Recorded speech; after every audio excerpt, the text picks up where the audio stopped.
suamiku meminta cerai.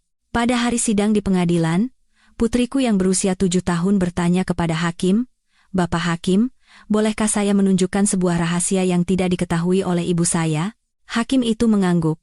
Saat video mulai diputar, seluruh ruang sidang menahan napas. Hari itu, di dalam ruang sidang yang sempit dan dingin, aku duduk di kursi terdakwa, kedua tanganku saling bertaut, ku genggam begitu erat hingga buku-buku jariku memutih. Di seberangku, duduk Bima, suamiku, dalam balutan setelan jas yang disetrika rapi. Wajahnya tenang, seolah ia tak ada sangkut pautnya dengan semua ini. Pengacaranya tanpa henti membacakan dosa-dosaku. Istri yang gagal, ibu yang tidak kompeten, seorang wanita yang hanya menjadi parasit bagi suaminya. Dalam gugatan cerainya, ia menuntut seluruh harta kami dan juga hak asuh penuh atas anak kami. Aku hanya bisa menundukkan kepala.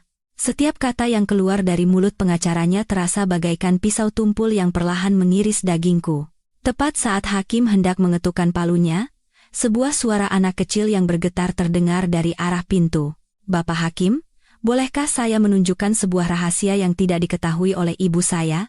Semua mata di ruang sidang tertuju ke sana. Putriku yang berusia 7 tahun. Putri, berdiri sambil memeluk sebuah tablet tua.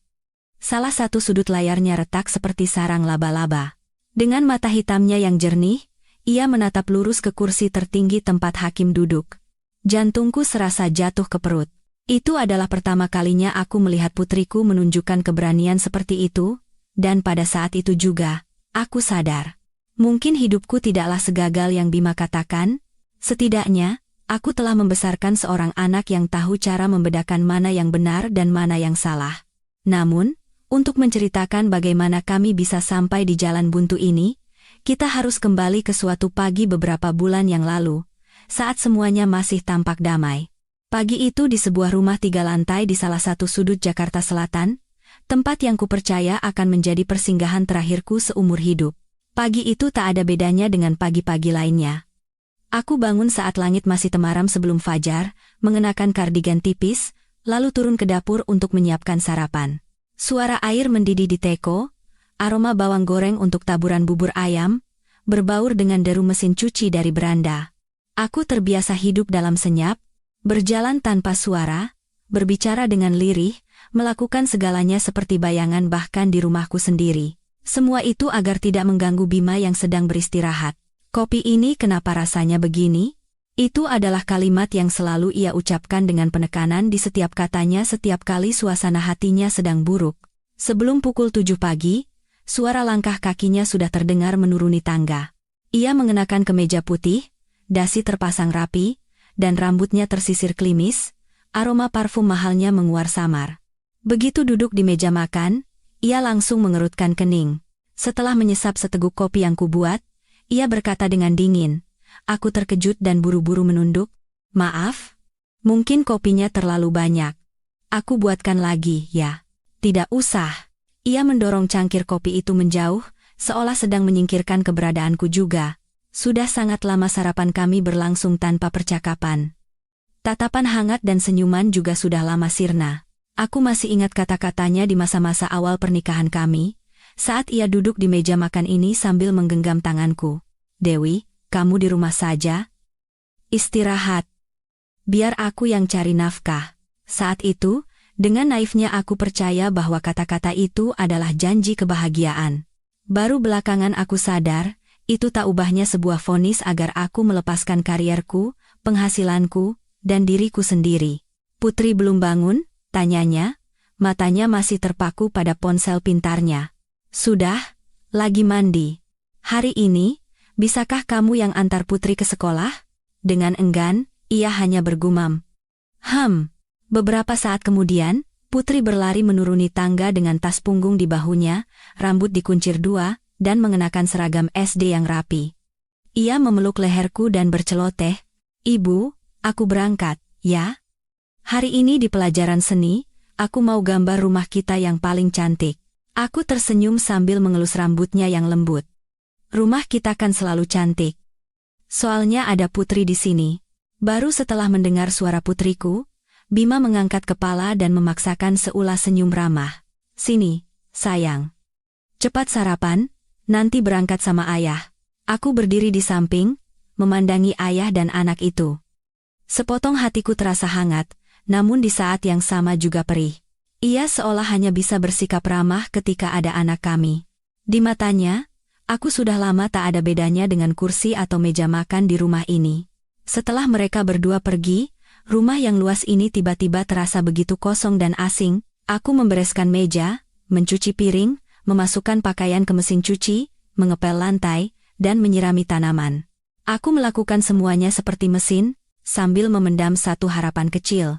Harapan bahwa jika rumah ini cukup bersih, jika masakanku cukup lezat, dan jika aku cukup baik dan pendiam, suatu saat nanti ia akan kembali seperti dulu. Siang itu, aku menyetir mobil untuk menjemput Putri di sekolah.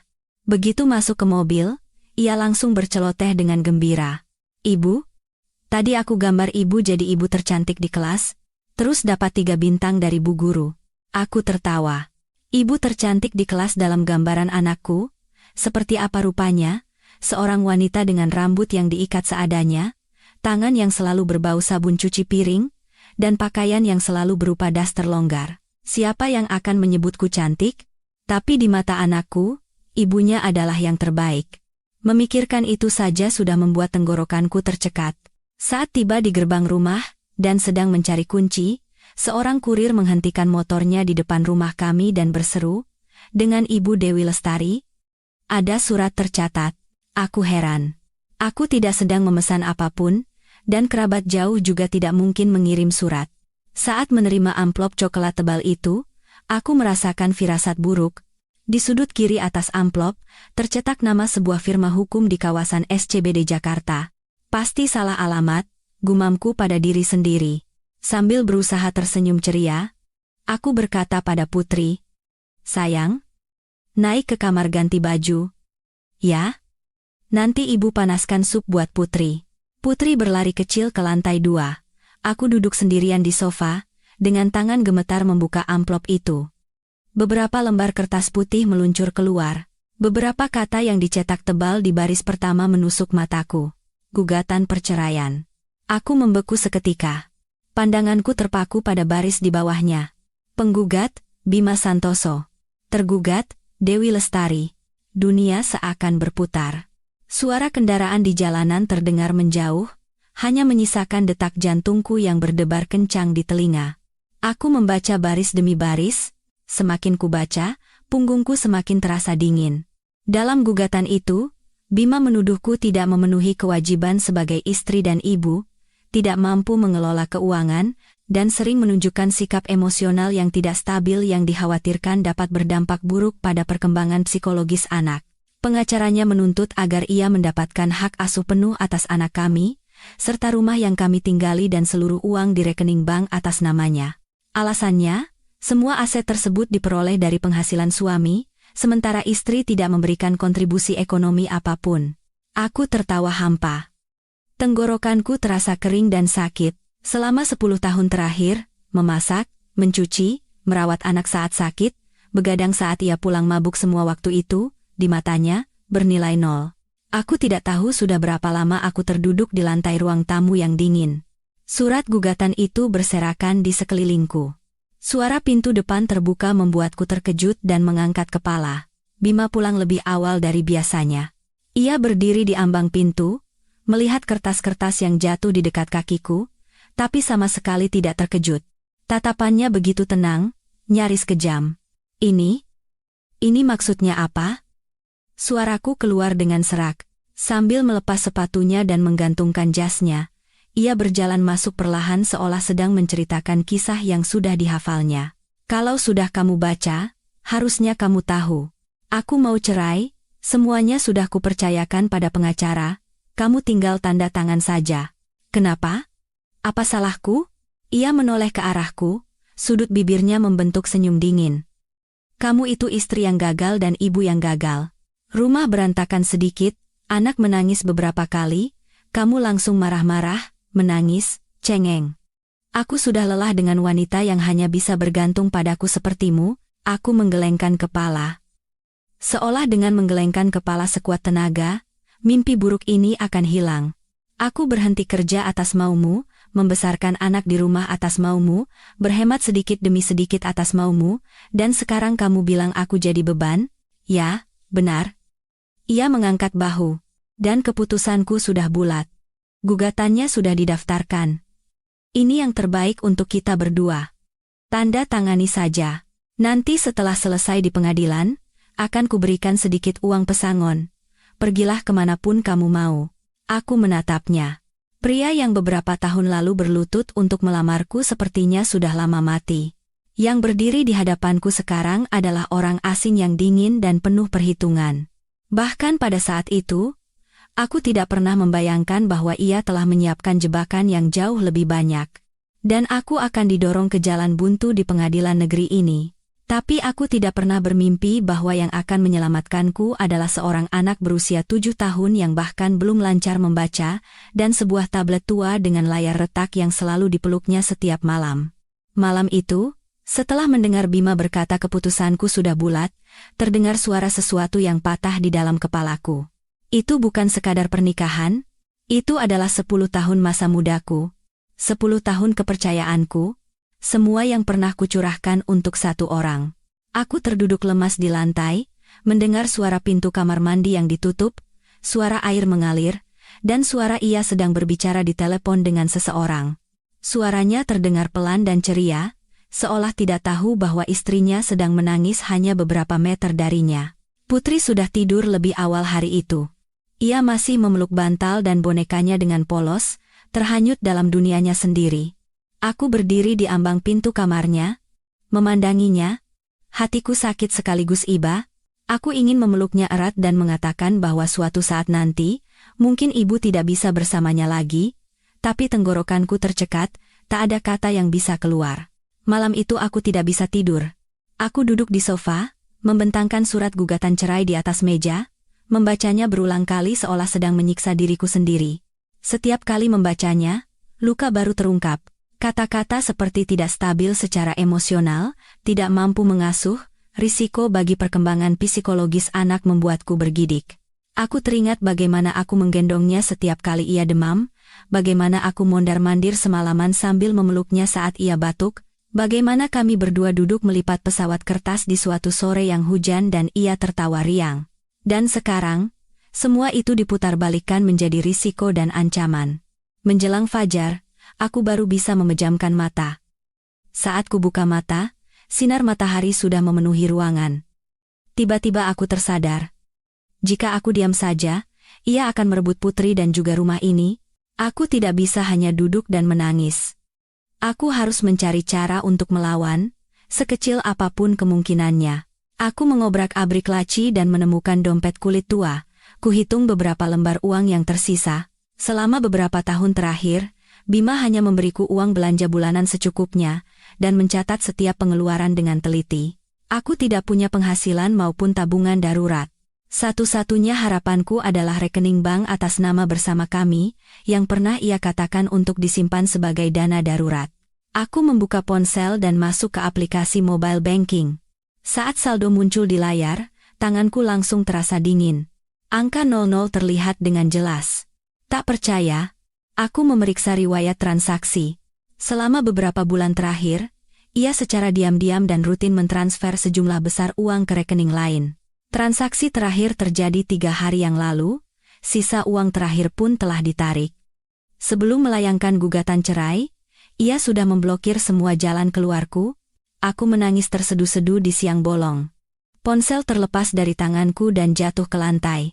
Tepat saat itu, terdengar ketukan pelan di pintu kamar, disusul suara Putri yang serak. "Ibu, belum buat sarapan?" Aku buru-buru menyeka air mata dan memaksakan diri untuk bangkit. "Iya sayang, ibu buatkan sekarang. Putri mandi dulu, ya?" Aku menyembunyikan surat gugatan itu jauh di dalam laci dan berpura-pura tidak terjadi apa-apa. Di meja makan, Bima masih duduk dengan tenang sambil membaca berita di ponselnya. Saat aku meletakkan semangkuk bubur hangat di hadapannya, ia bahkan tidak menatapku dan bertanya dengan dingin, "Kalau ada waktu hari ini, temui saja pengacaramu. Aku tidak mau masalah ini berlarut-larut, lebih cepat lebih baik." Aku merasakan tanganku yang memegang sendok berkeringat. Aku tidak punya uang untuk menyewa pengacara. Ia tersenyum sinis. Kalau begitu lebih bagus. Tidak rumit. Kamu tinggal tanda tangan surat kesepakatan yang sudah disiapkan pihak kami. Tidak perlu buang-buang waktu sampai ke pengadilan. Kan? Mengingat hubungan kita selama ini, aku akan memberimu sedikit kompensasi. Caranya menekankan kata hubungan membuatku merinding. Putri yang duduk di samping kami menatap ayah dan ibunya bergantian dengan tatapan cemas. Aku berusaha tersenyum padanya. Tapi anak berusia 7 tahun tidak mungkin tidak merasakan udara berat yang memenuhi rumah. Hari itu, setelah ayah dan anak itu pergi, aku memberanikan diri menelepon Rina, seorang teman lama. Sebelum menikah, kami bekerja bersama di sebuah perusahaan kecil. Setelah aku berhenti bekerja, Rina melanjutkan studinya, dan sekarang bekerja sebagai staf di sebuah lembaga bantuan hukum. Setelah aku menjelaskan situasinya secara singkat, Rina terdiam sejenak, lalu berkata dengan suara prihatin, "Dewi, ini bukan masalah sederhana, tapi kita tidak bisa membiarkan dia mengusirmu tanpa apa-apa. Aku akan kenalkan kamu dengan seorang pengacara yang kukenal. Beliau sering menangani kasus-kasus perempuan yang kurang beruntung, dan biaya jasanya bisa lebih fleksibel. Kamu bisa datang hari ini?" Aku segera melirik jam. Sudah hampir pukul 10 pagi. Jantungku berdebar kencang. Iya, aku akan datang. Kantor pengacara yang direkomendasikan Rina berada di sebuah ruko tua. Aku berdiri di bawah papan nama kantor hukum Iwan. Rekan yang sudah pudar, diliputi rasa cemas dan takut. Terbayang di kepalaku gambaran perempuan-perempuan berpenampilan lusuh menggendong anak sambil menangis di depan gerbang pengadilan. Aku tidak pernah menyangka suatu saat nanti aku akan bernasib sama, mencari seseorang yang bisa menyelamatkanku dari suamiku sendiri. Pak Iwan, sang pengacara, adalah seorang pria berusia sekitar 50-an, bertubuh tegap dengan mata yang kecil namun tajam. Ia mendengarkan ceritaku tanpa menyela, sesekali menanyakan beberapa detail dan mencatatnya dengan teliti. Saat tenggorokanku tercekat dan aku tidak bisa melanjutkan cerita, ia menyodorkan tisu dan berkata dengan pelan, "Ceritakan saja semuanya pelan-pelan. Di sini tidak ada yang akan menghakimi Anda." Aku menceritakan tentang surat gugatan cerai, rekening bank yang kosong, dan tuduhan Bima bahwa aku tidak stabil secara emosional dan tidak layak mengasuh anak. Aku juga menceritakan semua hal yang terjadi belakangan ini, seperti ia yang jarang pulang, kemejanya yang berbau parfum asing, dan kebiasaannya menerima telepon di beranda tengah malam. Hal-hal yang dalam hatiku curigai, namun selalu kutepis dengan pikiran laki-laki memang begitu kalau bersosialisasi, jangan berprasangka buruk. Pak Iwan terdiam sejenak, berpikir dalam, lalu berkata, "Dari apa yang Anda ceritakan, sepertinya suami Anda telah mempersiapkan ini dengan sangat rapi. Ia mengalihkan semua aset, menimpakan semua tanggung jawab finansial kepada Anda, lalu menciptakan citra bahwa Anda adalah istri yang tidak berguna dan ibu yang tidak stabil. Pasti ada pengacara handal di belakangnya, pertarungan hak asuh putri akan menjadi sangat sengit." Aku menelan ludah. Saya tidak butuh harta. Sungguh, rumah atau uang, saya bisa memulainya lagi dari awal, tapi saya tidak bisa kehilangan putri. Tolong bantu saya mempertahankan anak saya. Pak Iwan menatap mataku lurus, lalu berkata dengan perlahan namun tegas, "Mempertahankannya atau tidak, itu tidak hanya bergantung pada pengacara, tapi juga pada diri Anda sendiri. Bergantung pada kebenaran. Pertama, kita harus memeriksa bukti apa saja yang mereka ajukan. Dan Anda harus mengingat dengan jelas setiap momen di mana suami Anda merekayasa situasi. Jangan merasa Anda berada di pihak yang lemah. Kebenaran selalu menjadi senjata terkuat. Masalahnya hanya, apakah kita punya keberanian untuk mengungkapkannya?" Aku mengangguk, tapi hatiku masih kalut. Aku punya keberanian, tapi tidak punya bukti. Rekening kosong, foto rumah berantakan saat aku terbaring sakit, tagihan kartu kredit atas namaku, dan prasangka masyarakat yang berpikir apa sih yang diketahui perempuan rumahan, emosional dan lemah. Semuanya merugikanku. Malam itu saat aku pulang, pemandangan di ruang tengah membuat jantungku seakan berhenti berdetak. Bima duduk di tengah ruangan, di tangannya ada sebuah tablet baru yang berkilauan. Putri duduk di samping ayahnya dengan mata berbinar. "Terima kasih, Ayah. Mainan ini bagus sekali." Ia mengelus kepala anaknya. Ini bukan mainan. Ini hadiah dari ayah untuk anak yang baik. Nanti kalau Putri tinggal sama ayah akan belikan yang lebih bagus lagi. Ayah sudah pasang beberapa game dan program belajar bahasa Inggris juga. Aku berdiri di ambang pintu, merasakan hawa dingin menjalari punggungku. Kalimat nanti kalau Putri tinggal sama ayah terdengar seperti ancaman di telingaku. Ia menatapku, sedikit mengangkat sudut bibirnya. Suaranya terdengar datar. Benar? Kan? Akulah orang yang bisa menjamin masa depan anak. Sementara kamu hanya bisa berputar-putar di dapur. Pikirkan baik-baik. Malam itu setelah Putri tidur, aku masuk ke kamarnya untuk menyelimutinya.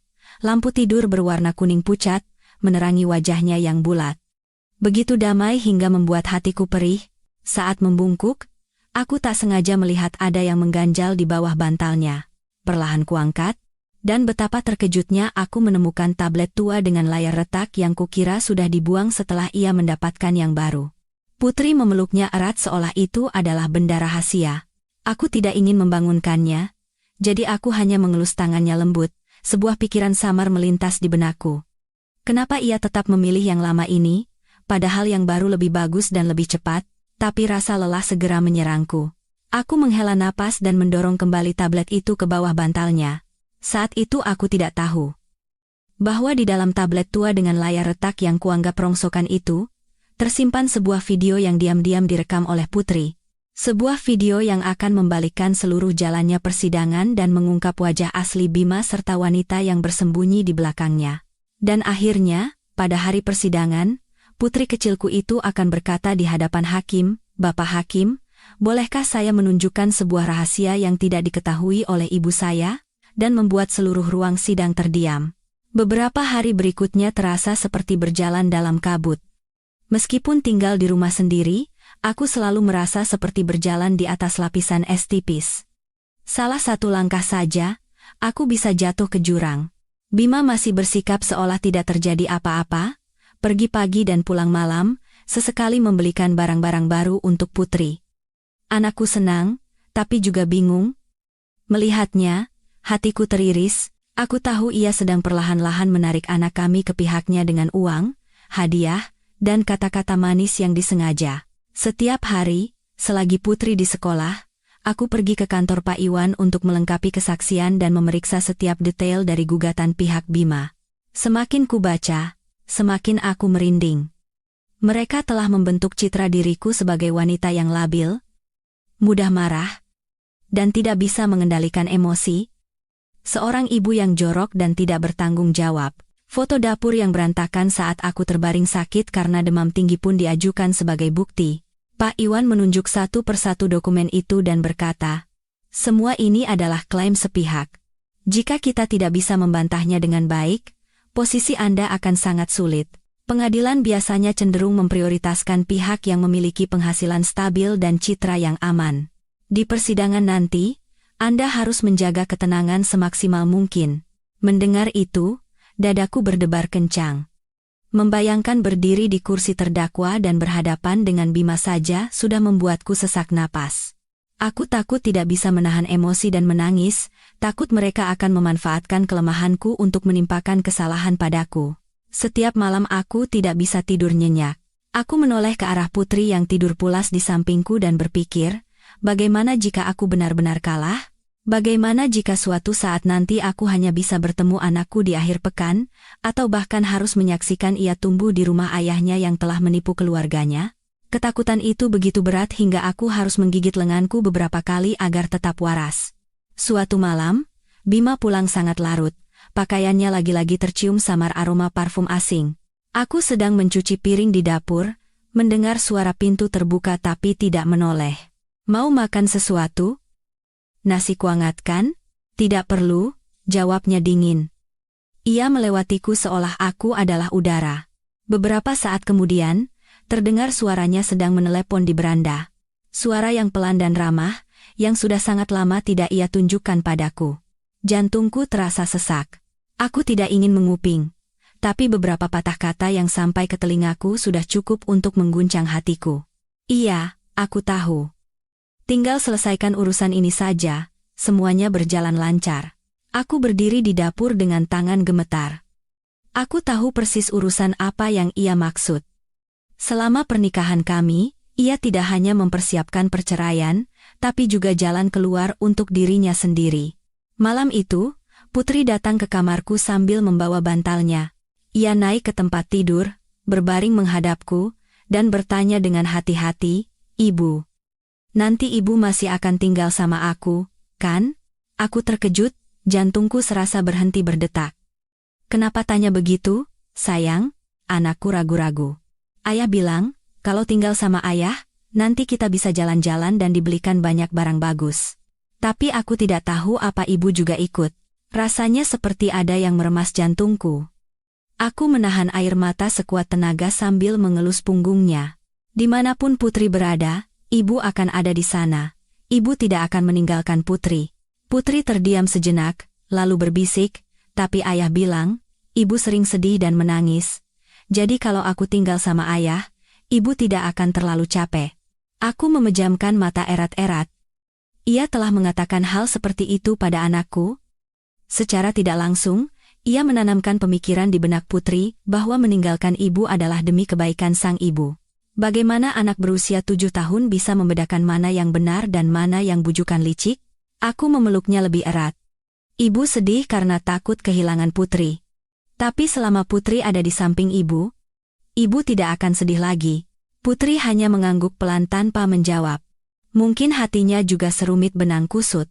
Pada hari surat panggilan dari pengadilan datang, tanganku yang memegang surat itu terasa sedingin es. Waktu untuk menghadapinya sudah dekat. Pak Iwan berpesan padaku berulang kali.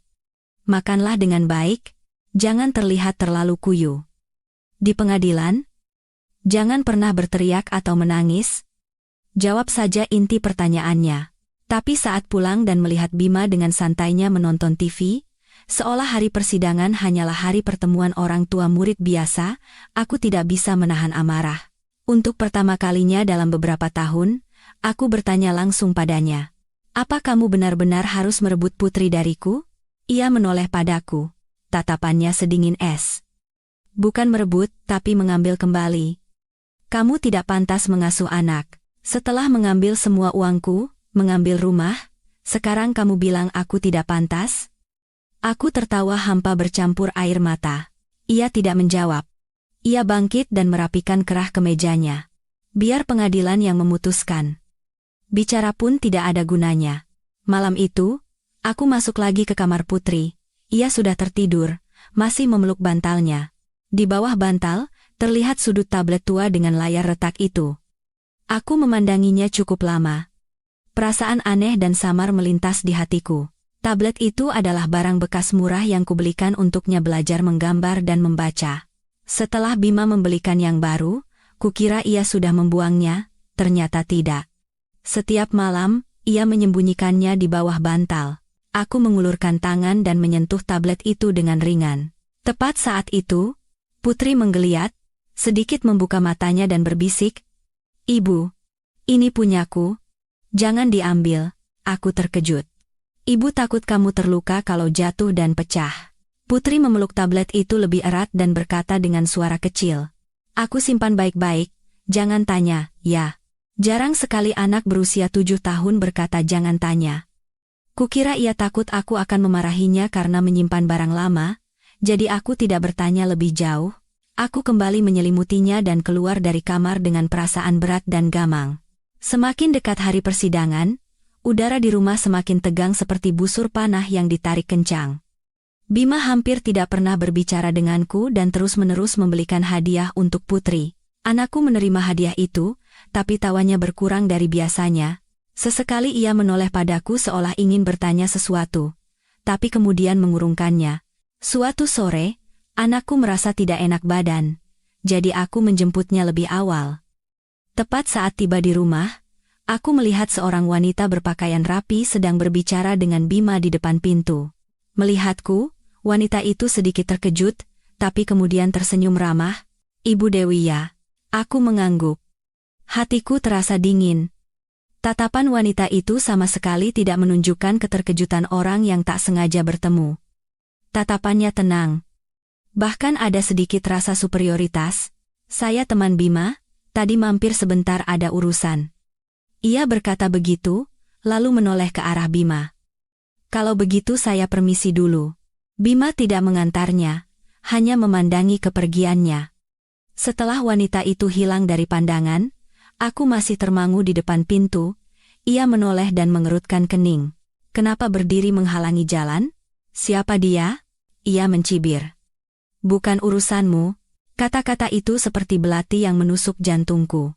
Selama 10 tahun pernikahan, bahkan saat aku masih menjadi istri sahnya, semua yang berhubungan dengannya sudah bukan lagi urusanku. Malam itu aku tidak berbicara apa-apa lagi. Aku hanya diam-diam membereskan kamar Putri dan menyiapkan pakaiannya untuk berjaga-jaga jika harus ke pengadilan. Saat sedang melipat baju, aku tak sengaja melihat laci meja belajarnya sedikit terbuka. Di dalamnya, selain buku gambar, ada tablet tua itu. Tanpa sadar aku mengambilnya. Layarnya retak seperti sarang laba-laba, tapi masih bisa menyala. Di layar, tampak ikon-ikon warna-warni yang disukai anak-anak. Saat hendak meletakkannya kembali, mataku menangkap sebuah folder aneh yang hanya ditandai dengan satu titik kecil tanpa nama.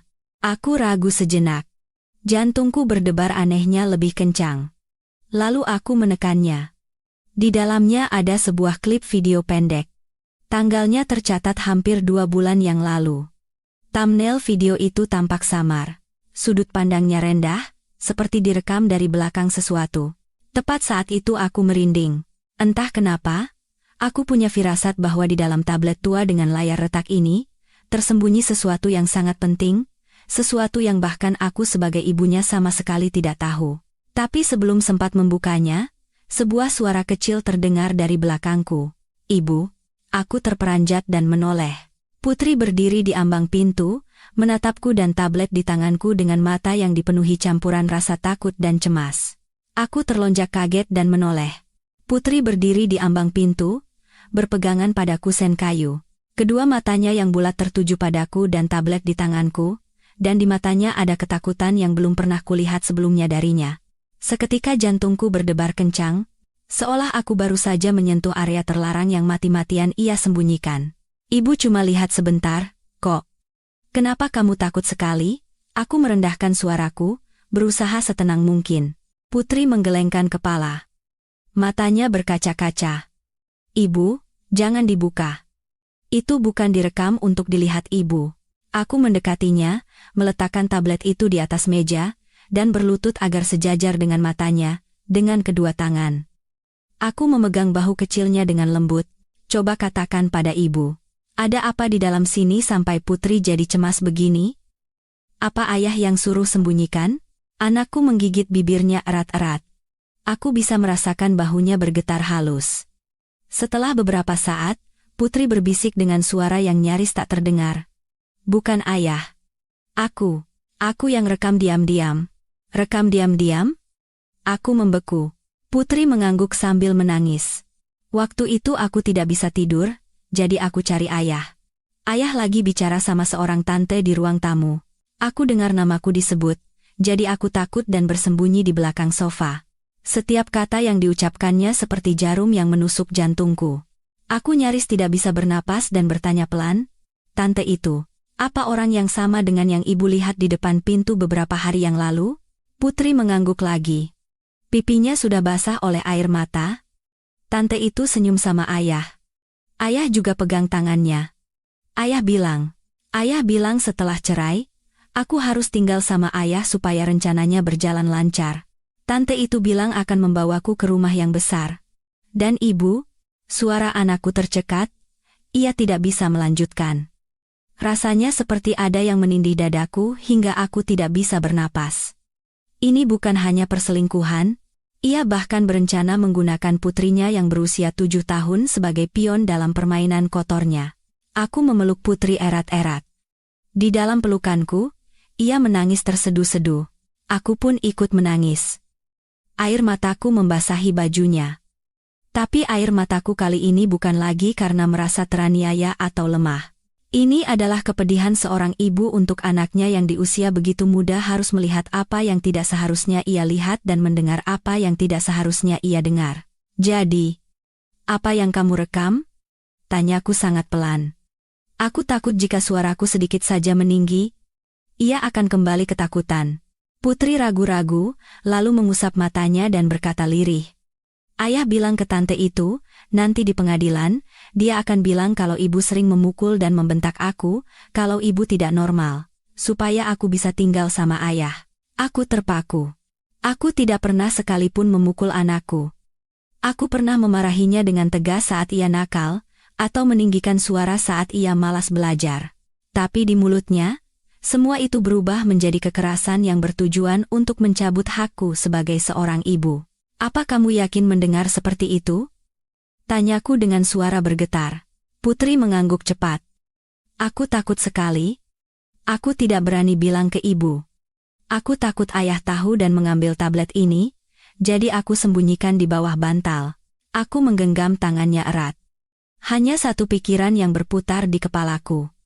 Video ini bisa menjadi kunci untuk menyelamatkan diriku dan putriku dari skenario yang telah disusun Bima. Tapi di saat yang sama, aku takut. Takut menanamkan ketakutan yang lebih besar di hati anakku, takut menyeretnya ke dalam pertarungan orang dewasa. Aku menyeka air mata Putri dan berusaha tersenyum. Tidak apa-apa, sayang. Ibu akan jaga rahasia ini. Tidak ada yang boleh menyakiti Putri. Putri menatapku. Matanya masih basah. Ibu, kalau ayah tahu aku yang rekam, apa dia akan marah padaku? Aku memeluknya lebih erat. Ayah tidak punya hak untuk marah padamu. Kamu hanya mengatakan yang sebenarnya. Kan ada ibu. Malam itu aku tidak tidur sampai fajar. Agar tidak membangunkan Putri, aku memakai earphone kecil dan menonton video itu sendirian di kamar. Pencahayaannya gelap dan gambarnya buram, sudutnya rendah dari belakang sofa, tapi suaranya begitu jernih, hingga tidak mungkin salah. Suara dingin Bima terdengar jelas. Urusan pengacara sudah beres. Putri akan kuasuh. Dewi tidak punya uang, tidak punya rumah, di pengadilan sudah jelas siapa yang lebih unggul. Kalau perlu, aku akan bilang dia punya masalah kejiwaan. Lalu suara wanita itu. Meskipun belum pernah kudengar langsung, dari video itu aku tahu itu adalah orang yang sama dengan yang kulihat di depan pintu beberapa hari yang lalu. Harus pasti, ya? Aku tidak mau nanti berurusan lagi dengan perempuan itu. Harus putus total. Bima tertawa. Tenang saja. Paling parah, sebulan sekali kuizinkan bertemu. Aku melepas earphone. Kedua tanganku sedingin es. Setiap kata dalam video itu seperti hantaman palu yang menghancurkan sisa-sisa pikiran terakhirku tentang pernikahan 10 tahun ini. Bukan hanya pengkhianatan, ini adalah kekejaman tanpa batas. Keesokan paginya, aku membawa tablet itu ke kantor Pak Iwan. Ia menonton video itu dengan sangat hati-hati berulang kali. Setelah video selesai, ia mengangkat kepala dan menatapku. Di matanya, untuk pertama kalinya, ada keyakinan. Anda sangat beruntung bisa mendapatkan video ini. Ini bukan sekadar bukti perselingkuhan suami Anda. Yang lebih penting, ini adalah bukti konspirasi untuk merebut hak asuh anak dengan membuat keterangan palsu. Video ini, jika diungkapkan pada saat yang tepat, bisa membalikkan keadaan sepenuhnya. Aku menggenggam tali tasku erat-erat, tapi ini direkam oleh anak saya, dia masih terlalu kecil, saya khawatir dia akan trauma nanti. Pak Iwan berpikir sejenak, lalu berkata, itulah kenapa kita harus memilih waktu yang tepat. Tidak bisa asal kita ajukan. Beberapa kebenaran harus diledakkan di pengadilan setelah pihak lawan memperlihatkan wujud aslinya, baru kekuatannya akan maksimal. Aku sadar bahwa pertarungan ini tidak hanya membutuhkan kebenaran, tapi juga kepala dingin. Selama beberapa hari berikutnya, aku berpura-pura tidak tahu apa-apa. Aku berbelanja, memasak, dan mencuci seperti biasa, merawat Putri dengan tenang. Bima menjadi semakin percaya diri, ia lebih sering mengajakku bicara. Tapi itu hanyalah peringatan agar kami tidak saling menyulitkan di pengadilan dan agar aku mempersiapkan diri. Suatu kali ia bahkan berpura-pura bersimpati. Bekerja sama saja. Nanti anak juga akan kuizinkan bertemu. Kalau kamu ribut-ribut di pengadilan setelah kalah, orang-orang akan menganggapmu perempuan gila. Aku menunduk tanpa menjawab. Hatiku anehnya tenang, ketenangan orang yang memegang kartu as dan menunggu saat yang tepat untuk menurunkannya. Aku juga berpesan pada Putri. Tanpa menyinggung soal pengadilan, aku hanya berkata dengan lembut, nanti kalau ada yang tanya tentang urusan rumah, Putri jawab saja apa yang Putri lihat dan dengar. Tidak perlu takut. Mengatakan yang sebenarnya saja sudah cukup. Putri mengangguk. Matanya sedikit cemas, tapi karena beban rahasia yang ia pikul sendiri selama 2 bulan telah terangkat, ekspresinya terlihat lebih ringan. Setiap malam ia memelukku erat, seolah takut jika ia memejamkan mata, aku akan menghilang. Hari persidangan semakin dekat. Malam sebelum sidang, Bima tidak pulang, aku tidak bertanya. Aku hanya diam-diam menyiapkan pakaian Putri, memilihkan gaun yang paling rapi dan bersih. Aku menyuruhnya tidur lebih awal, tapi tengah malam aku bisa merasakan ia sedang menatapku dalam kegelapan. Ibu, besok banyak orang? Mungkin sedikit banyak. Tapi kamu cukup di samping ibu saja. Kalau ayah bilang yang jelek-jelek tentang ibu, apa aku boleh bicara? Aku terdiam sejenak, lalu menjawab pelan. Kalau itu kebenaran, kamu punya hak untuk bicara. Putri terdiam. Beberapa saat kemudian, ia berkata dengan suara kecil, Ibu jangan takut. Aku tidak akan membiarkan ayah merebut ibu dariku. Kata-kata dari anak sekecil itu membuat jantungku terasa diremas. Aku memeluknya. Tanpa suara, air mataku mengalir di atas rambut kecilnya. Besok mungkin akan menjadi hari di mana hidupku berbelok ke jalan lain, dan anak yang kuanggap paling lemah justru menjadi penopang terbesarku. Keesokan paginya, aku terbangun bahkan sebelum fajar menyingsing. Rumah terasa sunyi, hanya suara detik jam yang terdengar teratur. Putri masih tertidur lelap. Wajah mungilnya terbenam di bantal. Aku bangkit perlahan dan berdiri lama di samping tempat tidurnya, memandanginya. Untuk pertama kalinya selama ini, bukan ketakutan yang samar yang datang, melainkan kekhawatiran yang konkret. Dengan satu kesalahan hari ini, aku bisa kehilangan anakku selamanya. Aku turun ke dapur dan memasak mie instan sederhana untuk kami berdua. Setelah Putri bangun, aku memakaikannya gaun rapi yang sudah disiapkan semalam dan menguncir rambutnya dengan rapi. Ia menatap dirinya di cermin, lalu menoleh padaku dan tersenyum kecil. Ibu, hari ini aku akan jadi anak baik. Aku mengangguk, tenggorokanku tercekat. Kapan kau pernah tidak menjadi anak baik? Bima tidak pulang semalam dan baru muncul hampir pukul 8 pagi. Setelan jasnya rapi, sepatunya mengkilap, dan wajahnya tenang seolah tidak terjadi apa-apa. Ia menatap aku dan Putri dengan acuh tak acuh dan berkata, ayo berangkat. Nanti telat sidang. Aku tidak menjawab, hanya menggandeng tangan Putri dan mengikutinya. Mobil melaju dalam keheningan meninggalkan rumah yang pernah kuanggap sebagai tempat berlindung selamanya.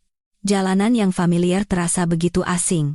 Putri duduk di kursi belakang, kedua tangan mungilnya tergenggam erat. Saat aku menoleh, matanya yang cemas berusaha disembunyikan. Aku mengulurkan tangan ke belakang, dan ia menggenggam tanganku erat. Di depan pengadilan, suasana terasa ramai namun hikmat, berbeda dengan jalanan yang bising di luar. Bima berjalan cepat menuju pintu utama seolah ini adalah wilayah kekuasaannya. Aku dan Putri mengikutinya dari belakang. Di depan tangga, aku melihat Pak Iwan. Ia mengangguk pelan padaku. Tatapannya yang tenang, gestur kecil itu, cukup untuk sedikit menenangkan hatiku yang bergejolak. Di dalam ruang sidang, kursi-kursi kayu berjejer, diterangi lampu putih yang dingin. Aku duduk di kursi terdakwa, Putri di sampingku. Kakinya tidak sampai ke lantai, jadi ia mengayunkannya pelan seperti kebiasaannya. Bima duduk di seberang, berdampingan dengan pengacaranya. Baru saat itu aku sadar, ia tidak pernah sendirian. Wanita yang beberapa hari lalu kulihat juga duduk di kursi belakang. Dengan riasan tebal, ia menatapku tajam. Saat hakim masuk, semua orang berdiri.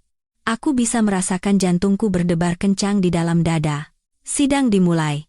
Pengacara pihak penggugat memulai argumennya dengan lancar, seolah membacakan naskah yang sudah dihafal. Mereka berbicara tentang konflik yang berkepanjangan, ketidakstabilan mental istri, dan lingkungan hidup yang tidak terjamin untuk anak. Mereka mengajukan foto dapur yang berantakan, rekaman telepon saat aku menangis pada seorang teman di tengah malam, dan struk belanja dengan kartu kredit atas namaku sebagai bukti. Setiap bukti disimpulkan dengan satu kesimpulan. Aku adalah orang yang tidak bisa mengambil keputusan dan tidak mampu mengasuh anak. Aku duduk mendengarkan semua itu. Tanganku bergetar halus. Aku ingin membantah, ingin berdiri dan berteriak bahwa satu dapur yang berantakan tidak bisa mendefinisikan hidup seseorang, bahwa air mata bukanlah bukti ketidakwarasan, bahwa uang yang kupakai adalah untuk keluarga, untuk anak, untuk makan sehari-hari. Tapi Pak Iwan sudah berpesan untuk hanya menjawab jika ditanya. Aku menggigit bibirku erat dan menelan semua kata. Saat giliran Bima, ia berdiri. Suaranya tenang, dan tatapannya tampak sedih seolah ia terpaksa melakukan hal yang menyakitkan. Saya sangat menyesal semua ini harus terjadi. Tapi saya tidak bisa membiarkan putri saya hidup di lingkungan yang tidak stabil. Dewi sering menangis dan marah-marah, beberapa kali ia membentak anak hingga membuatnya ketakutan. Saya sudah berusaha sabar demi anak, tapi saya tidak tahan lagi. Aku menatapnya. Tak percaya kata-kata seperti itu bisa keluar dari mulut orang yang tidur seranjang denganku selama 10 tahun. Aku menunduk melihat putri. Ia menggenggam tanganku erat, wajahnya pucat. Pengacaranya melanjutkan dengan suara dingin. Klien kami memiliki penghasilan yang stabil, tempat tinggal yang jelas, dan lingkungan hidup yang baik, sehingga ia sangat memenuhi syarat untuk mengasuh putri secara langsung.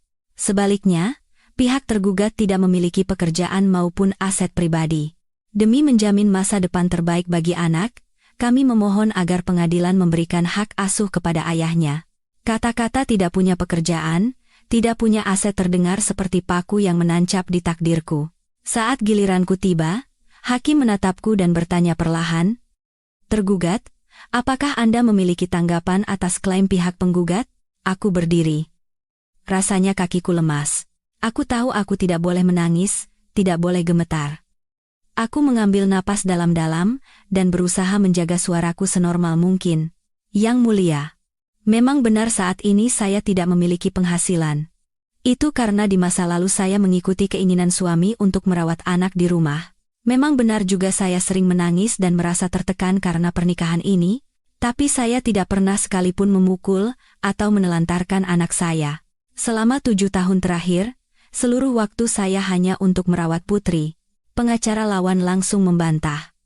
Dalam surat pernyataan yang sudah mereka siapkan, seorang asisten rumah tangga yang sudah lama berhenti bekerja bersaksi bahwa Ibu Dewi orangnya temperamental dan sering memarahi anak. Mendengar itu, hatiku terasa semakin dingin. Cerita-cerita yang dilebih-lebihkan sedang menjadi kebenaran di depan banyak orang. Udara di ruang sidang terasa berat. Aku merasa seperti berdiri sendirian di tempat yang terkepung. Lalu hakim menoleh ke arah putri. "Putri, kamu mau tinggal sama ayah atau sama ibu?" Pertanyaan itu seperti belati yang menusuk jantungku. Aku menggenggam tangan anakku lebih erat.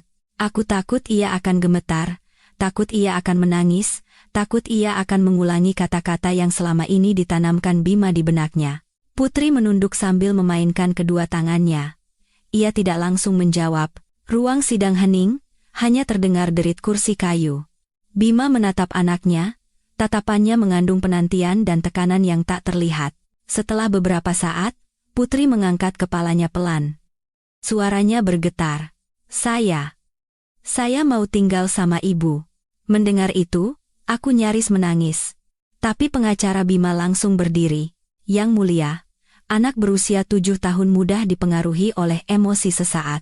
Kami mohon agar pengadilan mempertimbangkan kondisi yang realistis daripada hanya bergantung pada keinginan subjektif anak."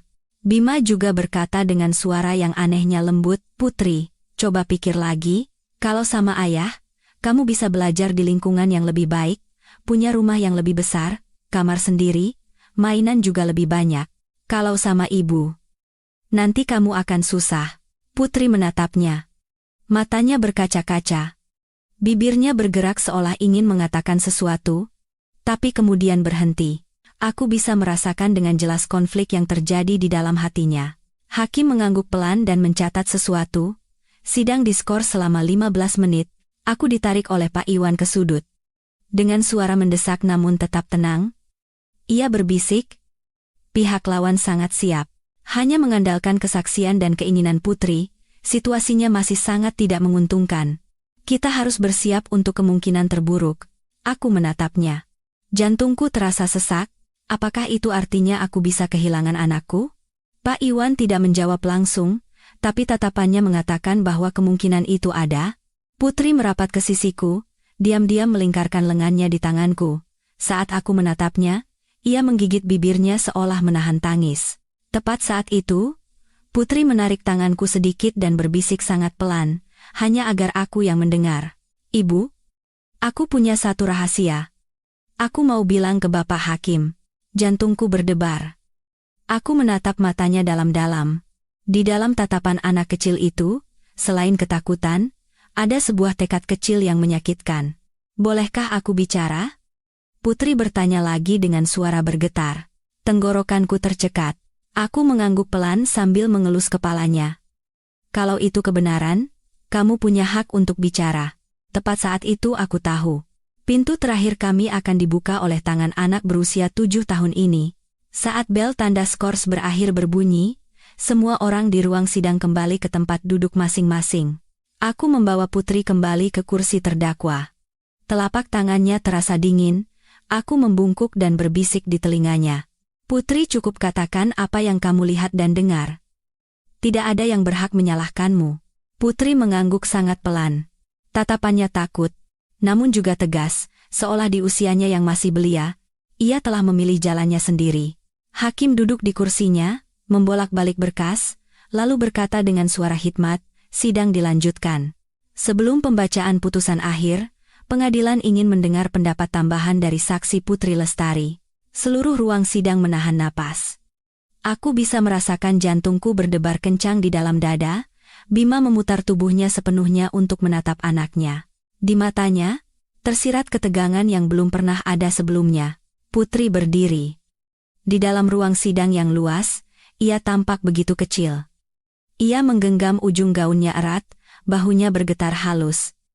1 detik, 2 detik, lalu ia mengangkat kepala dan menatap hakim. Suaranya bergetar, namun jelas. Bapak Hakim, bolehkah saya menunjukkan sebuah rahasia yang tidak diketahui oleh ibu saya? Terdengar bisik-bisik kecil di ruang sidang. Aku merasa pusing, jantungku serasa jatuh ke jurang. Aku menoleh ke arahnya, hendak mencegahnya, tapi terdiam saat melihat tatapannya. Itu bukan tatapan impulsif anak kecil. Itu adalah tatapan anak yang sudah terlalu lama menanggung beban sendirian. Hakim tampak terkejut sejenak, lalu mengangguk pelan. Silakan. Putri menatapku sekilas, seolah mencari kekuatan. Lalu ia merogoh tas kecil yang disandangnya dan mengeluarkan tablet tua dengan layar retak itu. Terdengar suara orang-orang menahan napas dari berbagai sudut ruangan. Bima sontak berdiri. Yang mulia, saya keberatan. Kesaksian anak tidak memiliki kekuatan hukum sebagai bukti. Hakim mengangkat tangan untuk menghentikannya.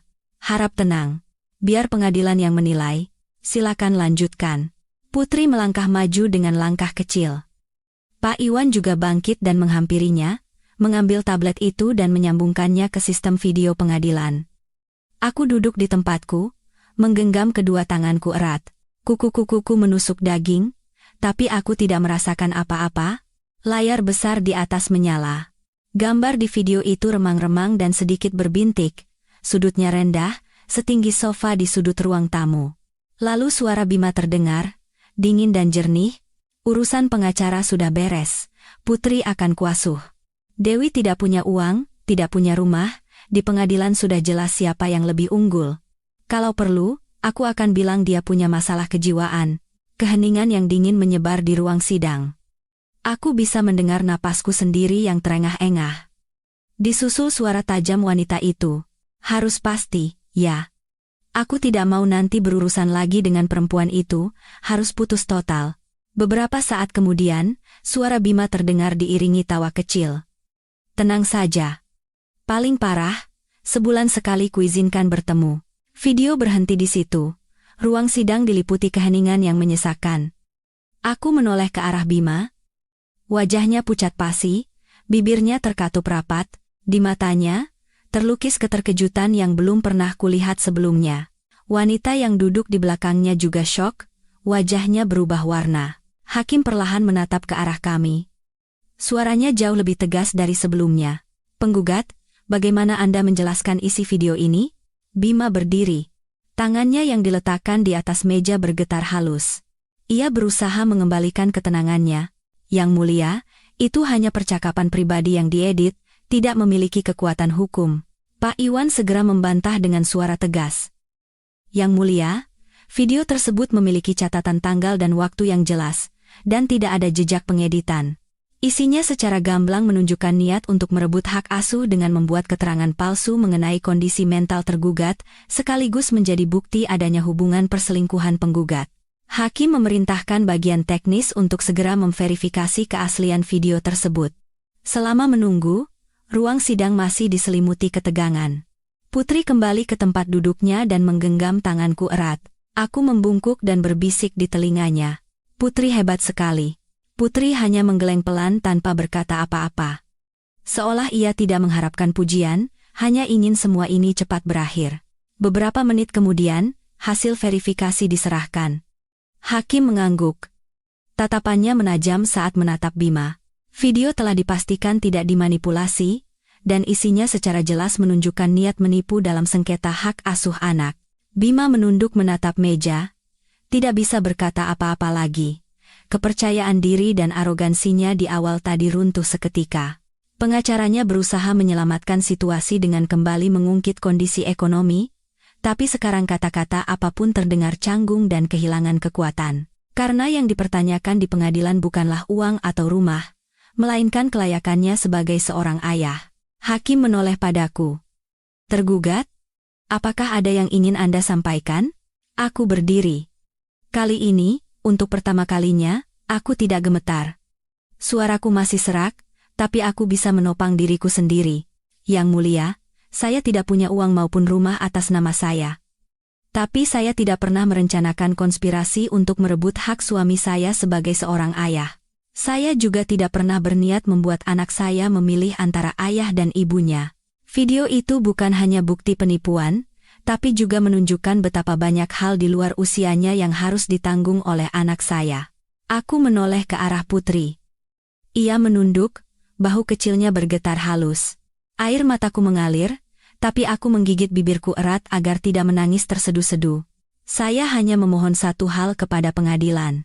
Tolong prioritaskan kepentingan sejati anak di atas angka dan dokumen. Hakim terdiam sejenak, lalu mengumumkan bahwa sidang akan dihentikan sementara untuk musyawarah. Saat orang-orang mulai keluar dari ruang sidang, aku hampir terduduk lemas di kursi. Putri memelukku, membenamkan wajahnya di dadaku dan menangis terseduh-seduh. Aku pun memeluknya dan menumpahkan air mata yang kutahan. Emosi yang terpendam selama berbulan-bulan akhirnya meledak. Pak Iwan mendekat dan meletakkan tangannya dengan lembut di bahuku. Tenanglah. Sekarang keadaan sudah berbalik ke pihak kita. Aku tidak bisa sepenuhnya percaya, tapi seberkas cahaya harapan mulai terlihat di hatiku. Bukan untukku, tapi untuk Putri. Di salah satu sudut koridor, Bima bersandar di dinding dengan wajah pucat. Wanita tadi sudah tidak ada lagi di sampingnya. Aku menatapnya sekali lagi. Pria yang pernah menjadi duniaku itu kini hanya berdiri dengan punggung yang tampak rapuh di bawah cahaya lampu koridor yang dingin. Untuk pertama kalinya dalam beberapa hari terakhir, aku tidak lagi takut padanya. Hanya ada kesedihan yang hening, seperti melihat sebuah mimpi lama yang telah hancur. Aku membungkuk dan mengelus kepala Putri. Capek? Ya? Putri menggelengkan kepala. Matanya masih merah, tapi ekspresinya terlihat lebih ringan. Aku cuma mau pulang. Aku tahu. Bagaimanapun hasilnya, anak ini telah tumbuh jauh lebih dewasa hanya dalam 1 hari. Sidang akan berlanjut. Putusan akhir belum keluar, tapi aku punya firasat. Sejak video itu diputar, takdirku dan Putri telah mulai berjalan ke arah yang berbeda. Pintu ruang musyawarah tertutup, memisahkan aku dan Putri dari tatapan tajam dan bisik-bisik menghakimi di luar koridor. Aku memeluk anakku, duduk di kursi kayu dingin yang bersandar di dinding. Hawa dingin dinding yang menembus pakaian tipisku tidak sedingin hawa di hatiku. Putri merapatkan tubuhnya, kedua lengannya melingkari pinggangku erat, seolah jika ia sedikit saja mengendurkan pelukannya, harapan yang baru saja muncul akan segera lenyap. Aku mengelus rambutnya. Rambut lembut yang sedikit basah dan kusut oleh keringat. Dengan suara berbisik yang takut akan hilang oleh embusan angin, aku berkata, "Jangan takut. Ibu ada di sini? Putri mengangguk tanpa kata. Aku bisa merasakan jantungnya berdebar kencang, sama sepertiku. Pak Iwan berdiri beberapa langkah dari kami, bersandar pada pilar, tenggelam dalam pikirannya. Setelah beberapa lama, ia berkata pelan, "Bu Dewi, video Putri memang menjadi titik balik yang krusial, tapi pihak Bima pasti akan berusaha membalikkan keadaan. Jadi jangan lengah sampai akhir." Aku mengangguk. Setelah sampai sejauh ini, saya tidak akan lengah hanya karena secercah harapan. Di seberang koridor, Bima masih berdiri di tempat yang sama. Sosok arogannya yang familiar telah lenyap, bahunya terkulai, dan pandangannya menghindari segalanya. Wanita yang tadi bersamanya entah sudah pergi kemana. Seolah seluruh dunia telah memunggunginya, ia berdiri sendirian di koridor yang panjang. Aku bahkan tidak punya tenaga lagi untuk membencinya, yang kurasakan sekarang hanyalah kehampaan yang dingin. Rasa dendam selama beberapa bulan terakhir sepertinya telah terkuras habis di persidangan pagi ini. Suara sepatu pantofel seorang panitera bergema teratur dari ujung koridor. Ia berhenti di depan kami dan mengatakan bahwa kedua belah pihak diminta kembali ke ruang sidang. Musyawarah para hakim telah selesai. Jantungku terasa sesak, dan Putri menggenggam tanganku lebih erat. Aku bangkit, menggandeng tangannya, dan melangkah kembali ke ruangan yang telah menyerap begitu banyak air mata kami berdua. Udara di dalam ruang sidang terasa lebih berat dari sebelumnya. Semua orang terdiam saat hakim masuk. Ia memandang kami sekilas, tatapannya berhenti sejenak pada Putri, lalu perlahan membuka mulut. Setelah meninjau semua bukti yang baru diajukan, terutama video yang diberikan oleh saksi Putri Lestari, majelis hakim memutuskan bahwa ada beberapa fakta penting yang perlu dikonfirmasi lebih lanjut. Aku menahan napas. Bima menegakkan tubuhnya, ketegangan terpancar di wajahnya. Hakim melanjutkan. Pertama, majelis hakim menilai bahwa tindakan Bapak Bima Santoso dalam proses gugatan ini memiliki niat menipu dan dengan sengaja merekayasa bukti yang merugikan tergugat untuk merebut hak asuh anak. Setiap kata hakim seperti ketukan palu yang menghantam ruang sidang. Aku mendengar Bima menarik napas dalam-dalam, tapi ia tetap diam. Oleh karena itu, majelis hakim menangguhkan sementara pemeriksaan klaim hak asuh sepihak dari Bapak Bima Santoso, dan pada saat yang sama, memutuskan untuk meneruskan berkas terkait beberapa tindakan yang berpotensi melanggar hukum kepada pihak kepolisian untuk diselidiki. Aku merasa pusing. Tanpa sadar aku menggenggam tangan Putri erat-erat. Ia menatapku, matanya seolah bertanya. Hakim menatapku lurus, sampai hasil penyelidikan keluar. Pengadilan memerintahkan agar saudari Putri Lestari berada di bawah perlindungan dan pengasuhan langsung ibunya, Ibu Dewi Lestari. Bapak Bima Santoso memiliki hak bertemu sesuai aturan, namun tidak boleh menemui atau membawa anak secara sepihak tanpa persetujuan tergugat dan pengawasan dari instansi terkait. Telingaku berdengung. 1 detik, 2 detik, aku baru bisa mencerna bahwa aku baru saja diizinkan untuk mempertahankan Putri di sisiku. Aku membungkuk dan memeluk anakku erat-erat. Entah sejak kapan air mataku sudah membasahi bahunya. Putri juga memelukku erat dan berkata dengan suara bergetar. "Jadi, sekarang kita pulang sama ibu?" Tenggorokanku tercekat. Aku hanya bisa mengangguk tanpa kata. Di seberang, Bima membeku, syok. Bibirnya bergerak sedikit, tapi tidak ada suara yang keluar. Pengacaranya berbisik sesuatu di telinganya, tapi ia hanya menggelengkan kepala dengan tatapan kosong. Sidang berakhir sementara dalam suasana yang berat. Orang-orang mulai meninggalkan ruang sidang satu persatu. Aku dan Putri melangkah keluar, merasa seperti baru saja keluar dari badai yang telah berlangsung selama berbulan-bulan. Di luar, matahari sudah mulai condong ke barat. Sinar senja jatuh miring di antara pohon-pohon trembesi, menciptakan garis-garis cahaya panjang dan pucat di tanah. Aku mengangkat kepala dan menarik napas dalam-dalam. Untuk pertama kalinya dalam beberapa hari, aku bisa bernapas tanpa merasa sesak. Pak Iwan menghampiriku dan berkata dengan suara tenang, "Untuk saat ini adalah hasil yang baik bagi Anda berdua, tapi Anda tetap harus siap secara mental. Pihak Bima mungkin tidak akan menyerah begitu saja. Aku tahu itu lebih dari siapapun." Aku menatap Putri. Ia berjalan sambil menendang-nendang pelan daun kering di pinggir jalan. Sosoknya kecil, tapi ada sesuatu yang berbeda dari sebelumnya. Terasa lebih tegar. "Capek tidak?" tanyaku. Putri menggelengkan kepala, lalu menatapku dan tersenyum sangat tipis. Cuma mau pulang. Iya, kita pulang.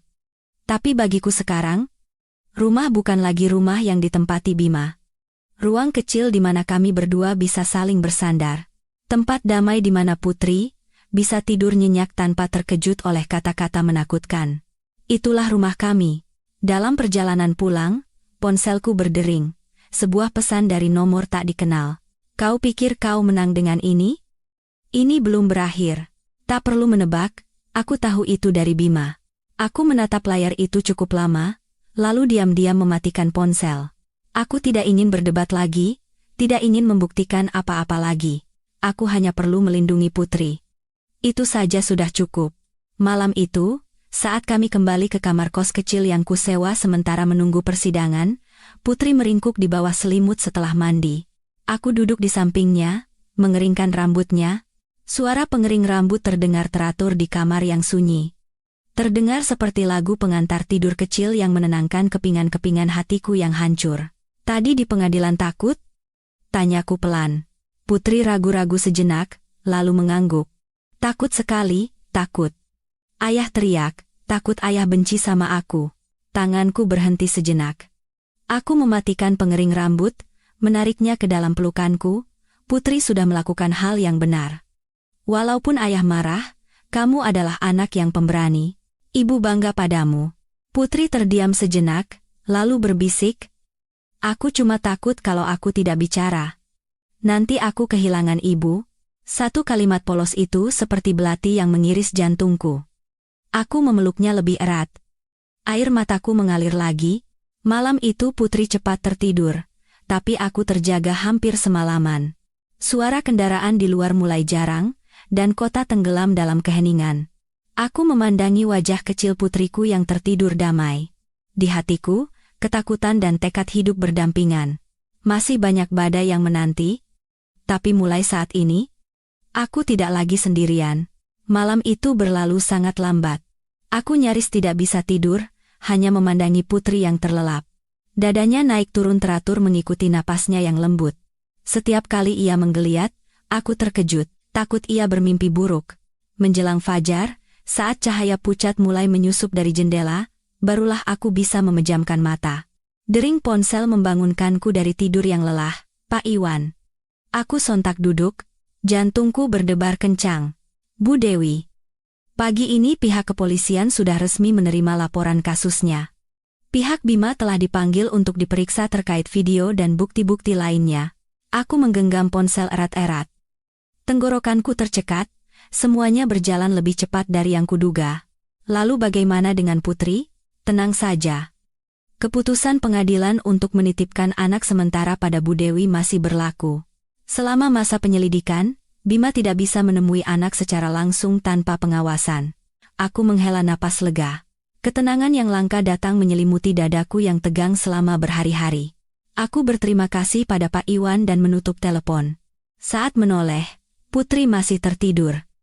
Memeluk erat boneka beruang usang yang kubelikan di rumah lama.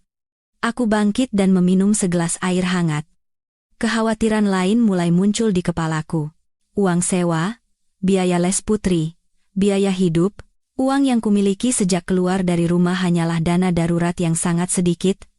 Dulu semua pengeluaran diatur oleh Bima, aku bergantung padanya. Baru sekarang aku sadar betapa berbahayanya ketergantungan itu. Saat Putri bangun, ia mengucek mata dan melihat sekeliling, menyadari bahwa ia berada di kamar kos. Ia langsung duduk dan berkata dengan suara serak, "Ibu, kita masih di sini?" Aku tersenyum sambil mengelus kepalanya. "Iya, sayang. Kita di sini sama ibu. Tidak ada yang akan mengambil Putri." Putri memeluk leherku dan menyandarkan wajahnya di bahuku cukup lama. Aku merasakan ia menghela napas sangat pelan, seolah melepaskan ketakutan yang menghimpitnya semalaman. Pagi itu aku mengantar Putri ke sekolah. Untuk pertama kalinya setelah ketegangan berhari-hari, aku bisa mengantarnya tanpa khawatir Bima akan tiba-tiba muncul. Gerbang sekolah ramai seperti biasa, para orang tua yang mengantar anak, suara tawa, celoteh, pemandangan yang familiar itu tanpa sadar membuat hidungku perih. Aku merindukan kehidupan normal seperti ini, dan baru setelah nyaris kehilangannya, aku bisa merasakan nilainya dengan jelas. Wali kelas Putri keluar, melihatku, dan berhenti sejenak. Matanya penuh kekhawatiran. Setelah Putri berlari masuk ke kelas, guru itu memanggilku ke samping. "Ibu, saya dengar beberapa hari ini ada masalah di rumah. Putri di sekolah memang anak baik, tapi belakangan ini dia lebih banyak diam sendirian dan tidak banyak bicara." Jantungku terasa sesak. "Maafkan saya, Bu. Saya sudah memberikan terlalu banyak beban padanya." Guru itu menggeleng. "Bukan salah Ibu. Tapi di masa-masa seperti ini, Ibu harus lebih banyak bicara dan memperhatikan anak. Hati anak-anak sangat mudah terluka." Aku mengangguk. Di hatiku, penyesalan yang tak terucapkan membuncah. Siang itu, aku mulai mencari pekerjaan. Aku tidak bisa hidup pasif lagi. Aku menyerahkan lamaran ke sebuah warung makan kecil di dekat kos. Pemiliknya adalah seorang ibu parubaya yang ramah.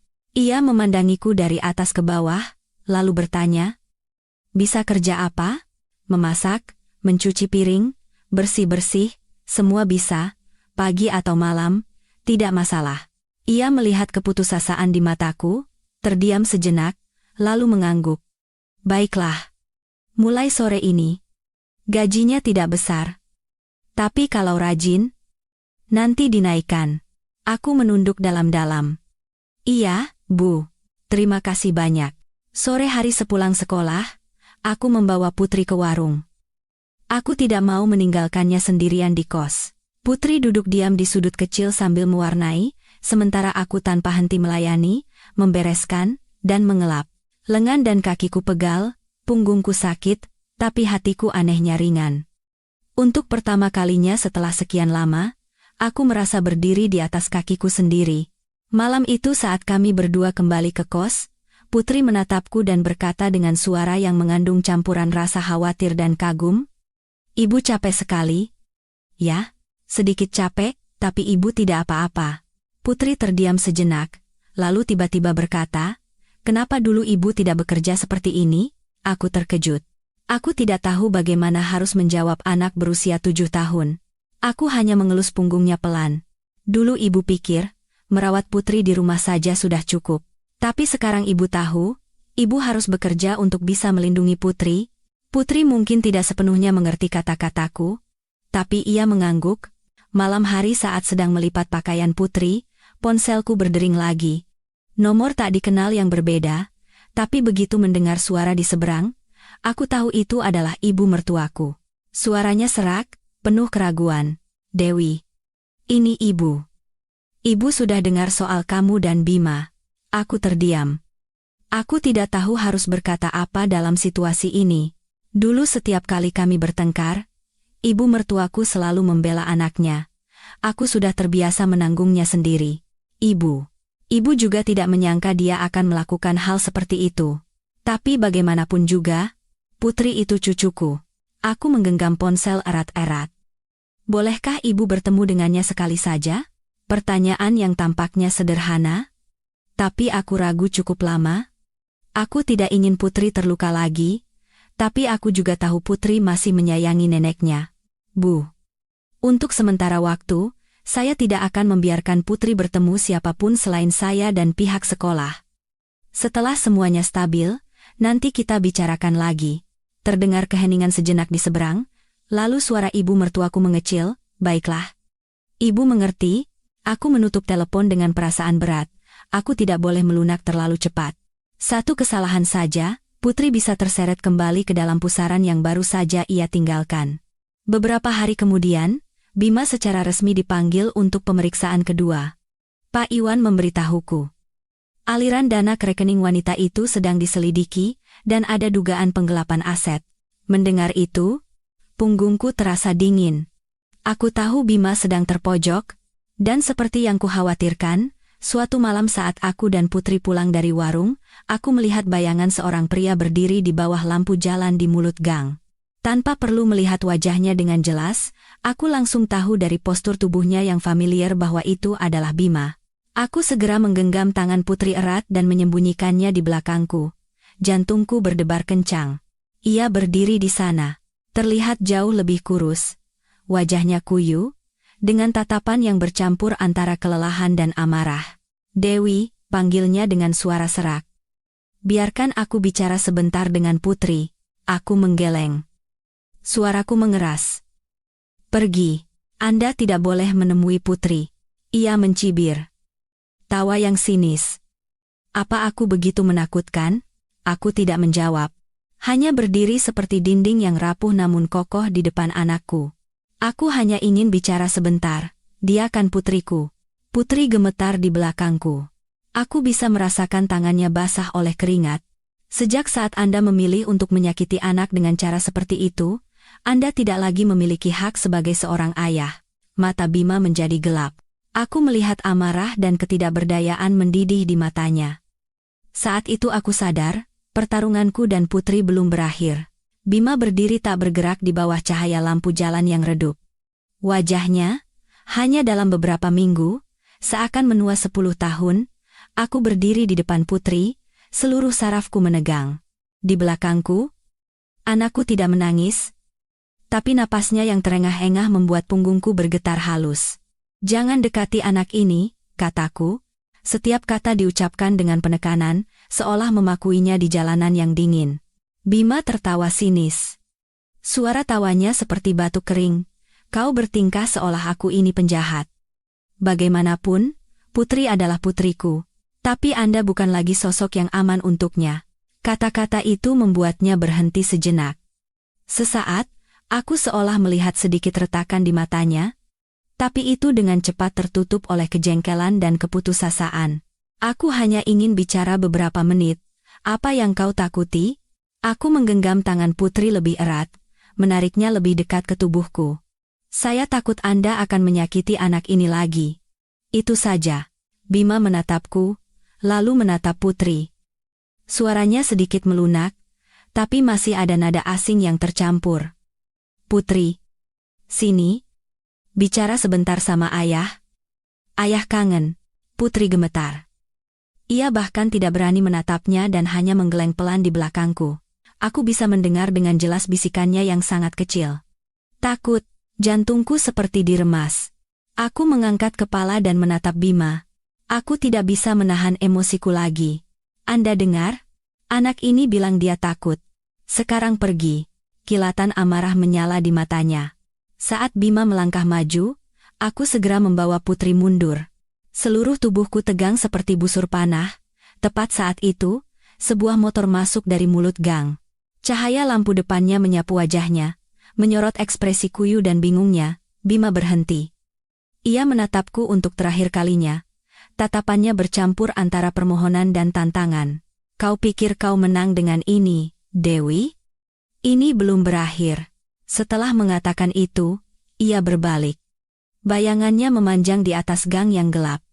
Aku berdiri di tempatku cukup lama, sampai suara langkah kakinya benar-benar hilang di telan malam. Putri menangis terseduh-seduh dan memelukku erat. "Ibu, aku takut sekali." Aku memeluknya dan menghela napas gemetar. "Sudah tidak apa-apa. Ayah tidak bisa melakukan apa-apa lagi pada kita." Tapi saat mengatakannya, aku sendiri tidak sepenuhnya percaya. Malam itu, Putri tidur dengan gelisah. Ia beberapa kali terkejut dalam mimpinya dan memanggil ibu dengan lirih. Aku menjaganya semalaman.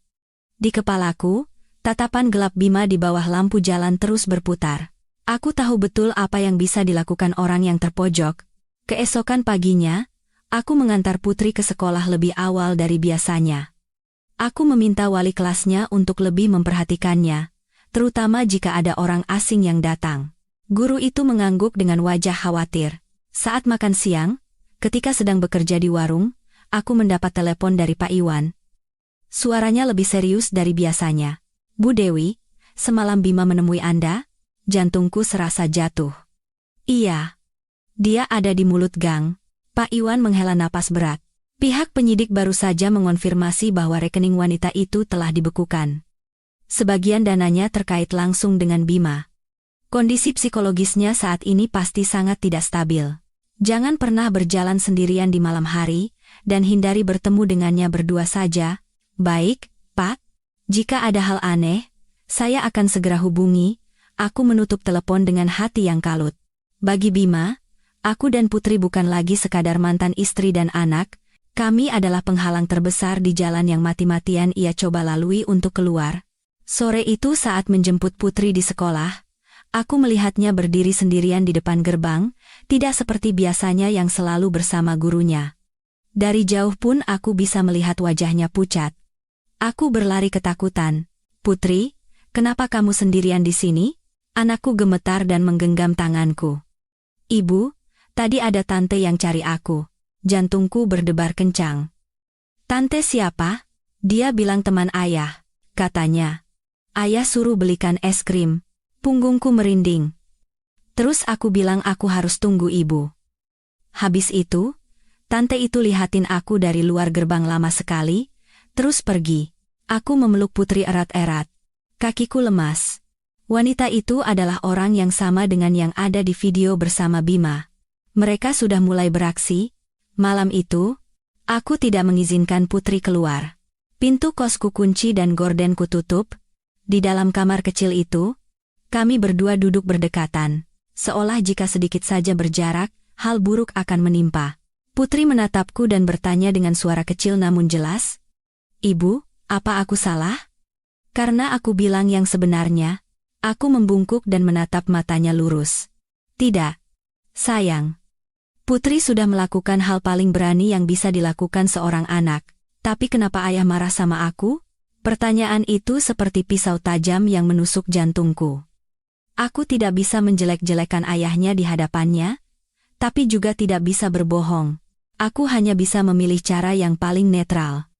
Beberapa orang dewasa, kalau kesalahannya ketahuan, mereka akan marah. Tapi itu bukan berarti Putri yang salah. Putri terdiam cukup lama, lalu mengangguk sambil meneteskan air mata. Malam itu hujan turun di luar. Suara hujan yang menimpa atap seng terdengar sangat menyedihkan. Aku memeluk Putri erat-erat. Sejak menjadi ibu, belum pernah aku merasa hidup anakku begitu terancam. Menjelang tengah malam, ponselku berdering. Pesan dari nomor tak dikenal. "Kalau tidak berhenti selagi dibilang baik-baik, kau akan menanggung akibatnya. Kau pikir video itu jimat?" Aku melihat tulisan itu, tanganku terasa sedingin es. Aku tidak membalas, hanya diam-diam mengambil tangkapan layar dan menelepon Pak Iwan. Ia langsung mengangkat. Setelah mendengar ceritaku, suaranya menjadi tegas. "Simpan semua pesan itu, ini adalah ancaman yang jelas. Besok pagi saya akan bantu siapkan surat laporan." Aku menutup telepon dan bersandar di dinding. Dalam kegelapan, detak jantungku dan napas teratur Putri terdengar jelas. Tidak ada lagi tempat untuk mundur. Mulai saat ini, sedikit saja aku melemah, Putri akan terseret kembali ke tempat yang penuh perhitungan itu. Di luar, hujan masih turun deras. Di dalam hatiku, badai lain sedang terjadi. Bukan lagi badai ketakutan semata. Ini adalah badai tekad untuk melindungi anakku, apapun risikonya. Keesokan paginya, saat hujan masih turun rintik-rintik, aku membawa Putri meninggalkan kos dan menuju rumah Rina, satu-satunya teman yang bisa kupercaya dalam situasi ini. Rina membuka pintu dan terkejut melihat kami berdua basah kuyup. "Dewi, ada apa?" Tanpa banyak bicara, aku menggeleng dan membawa Putri masuk, lalu menjelaskan singkat tentang pesan ancaman itu. Rina sangat terkejut dan langsung mengunci pintu. "Tinggallah di sini beberapa hari. Aku tidak percaya ada orang yang bisa sejahat itu." Sebelum sempat berterima kasih, ponselku berdering. "Pak Iwan." Ia mengatakan agar aku segera melapor ke kantor polisi pagi ini juga tentang ancaman dan wanita asing yang mendekati Putri. Aku menitipkan Putri sebentar pada tetangga Rina dan pergi sendirian ke polsek terdekat. Duduk di depan petugas, aku baru sadar betapa gemetarnya tanganku. Aku menceritakan semuanya, dari pesan ancaman, pertemuan dengan Bima di gang, hingga wanita yang muncul di depan gerbang sekolah. Semua yang terpendam selama beberapa hari terakhir tumpah di antara napas yang tersengal. Petugas itu mendengarkan dengan saksama dan meminta semua bukti diserahkan, termasuk pesan ancaman, video, dan surat keputusan hak asuh sementara dari pengadilan. Setelah semuanya dicatat, ia berkata dengan serius, "Tenang saja, Bu. Kami akan memantau dengan saksama. Jika ada tindakan pengancaman berkelanjutan atau pendekatan ilegal terhadap anak, akan kami proses sesuai hukum. Aku mengangguk, tapi hatiku masih cemas. Aku tahu bahwa saat orang yang terpojok kehilangan akal sehatnya, hukum tidak selalu bisa mencegah tindakannya. Sore itu aku kembali ke rumah Rina bersama Putri. Anakku tampak lelah setelah seharian diliputi kecemasan. Ia nyaris tidak makan dan hanya duduk menempel padaku. Aku mengelus punggungnya dengan hati yang perih. Ibu, kenapa kita tidak pulang ke kos? Aku berhenti sejenak, lalu menjawab pelan, beberapa hari ini kita tinggal di sini dulu biar aman. Ya, sayang. Putri mengangguk, tapi matanya penuh kebingungan. Aku tahu bahwa situasi yang tidak stabil ini sedang menggerogoti rasa aman yang baru saja ia dapatkan kembali. Malam itu, saat aku sedang mencuci piring, Rina menghampiriku dengan wajah serius dan menyodorkan ponselnya. Dewi, lihat ini. Di layar, ada sebuah unggahan di salah satu forum parenting online. Sebuah akun anonim menulis tentangku secara samar. Seorang ibu yang kabur membawa anak, menghindari suaminya, dan tidak mengizinkan anak bertemu ayahnya. Kabarnya punya masalah kejiwaan. Di bawahnya, penuh dengan komentar spekulasi jahat dan tuduhan tak berdasar. Melihat tulisan itu, seluruh tubuhku terasa dingin. Ini persis seperti cara yang Bima katakan di video, merendahkan dan membuatku terlihat tidak normal. Hanya saja kali ini, ia tidak butuh pengadilan untuk melakukannya. Rina marah. Ini pasti ulah mereka. Kita tidak bisa diam saja. Aku menggeleng dengan suara lelah. Semakin aku merespons, semakin mereka senang dan memperbesar masalah. Sampai masalah hukumnya selesai, aku hanya harus fokus melindungi Putri. Tapi dalam hati aku sadar, ini bukan lagi pertarungan hukum, melainkan pertarungan opini di mana kebenaran bisa hancur tak berdaya di hadapan rumor jahat. Malam itu, Putri sedikit demam. Aku terjaga hampir semalaman mengompresnya. Dalam igauannya, ia menggenggam tanganku erat dan bergumam, "Ibu, aku tidak mau ketemu ayah lagi." Jantungku terasa sesak. Ketakutan anakku kini telah merasuki alam bawah sadarnya. 2 hari kemudian, aku dihubungi lagi oleh pihak Polsek. Nomor ponsel pengirim pesan ancaman telah terkonfirmasi terkait langsung dengan kenalan Bima wanita yang sama di dalam video. Unggahan di forum parenting yang menjelekkanku juga cocok dengan alamat IP tempat yang sering didatangi Bima. Petugas berkata dengan tegas, "Kami akan memanggil keduanya untuk diperiksa atas tuduhan pengancaman, pencemaran nama baik, dan pelanggaran hak asuh yang sah." Mendengar itu, hatiku terasa separuh lega dan separuh berat. Lega karena akhirnya kebenaran mulai mendapatkan kekuatannya, tapi berat karena sadar bahwa dengan campur tangan hukum yang lebih dalam, hubunganku dengan Bima telah melewati sungai yang tidak bisa diseberangi lagi. Sore itu, tepat saat keluar dari kantor polisi, aku melihat Bima berdiri di seberang jalan. Ia tidak mendekat, hanya menatapku dari kejauhan. Di matanya, tidak ada lagi agresi seperti semalam, melainkan keputusasaan yang telanjang. Aku melambatkan langkah dan, untuk pertama kalinya setelah semua ini terjadi, menatapnya dengan benar. Pria yang pernah menjadi suamiku itu tampak kurus kering, matanya cekung, dan bahunya terkulai seolah tidak punya kekuatan lagi untuk menopang arogansi masa lalunya. Ia memanggil dengan lirih, "Dewi." Aku berhenti, tapi tidak menoleh. "Apa kau benar-benar harus mendorongku sampai ke jalan buntu?" Aku menggenggam tali tasku erat-erat, suaraku anehnya tenang. "Tidak, Anda yang berjalan sendiri ke jalan itu." Ia tertawa getir. "Aku hanya ingin melindungi Putri." Aku berbalik dan menatapnya. Di mataku bukan lagi ada dendam, melainkan kelelahan setelah terlalu banyak luka. Dengan cara berbohong, mengancam, dan menjelek-jelekan ibu dari anak Anda, kalau Putri besar nanti dan tahu apa yang ayahnya lakukan, apa Anda pikir dia akan baik-baik saja? Bima membuka mulut seolah ingin berkata lebih, tapi kemudian terkatup rapat. Untuk pertama kalinya, aku melihatnya tidak bisa menemukan kata untuk membela diri. "Jangan dekati kami berdua lagi," kataku pelan. "Kalau Anda masih sedikit saja menyayangi anak ini, biarkan sisanya diselesaikan oleh hukum." Aku berbalik. Kali ini, aku tidak menoleh lagi. Malam itu saat kembali ke rumah Rina, Putri sedang duduk di meja menggambar. Sebuah gambar rumah kecil dengan 2 orang bergandengan tangan di bawahnya. Melihatku datang, ia berlari dan memelukku. "Ibu, aku gambar rumah kita."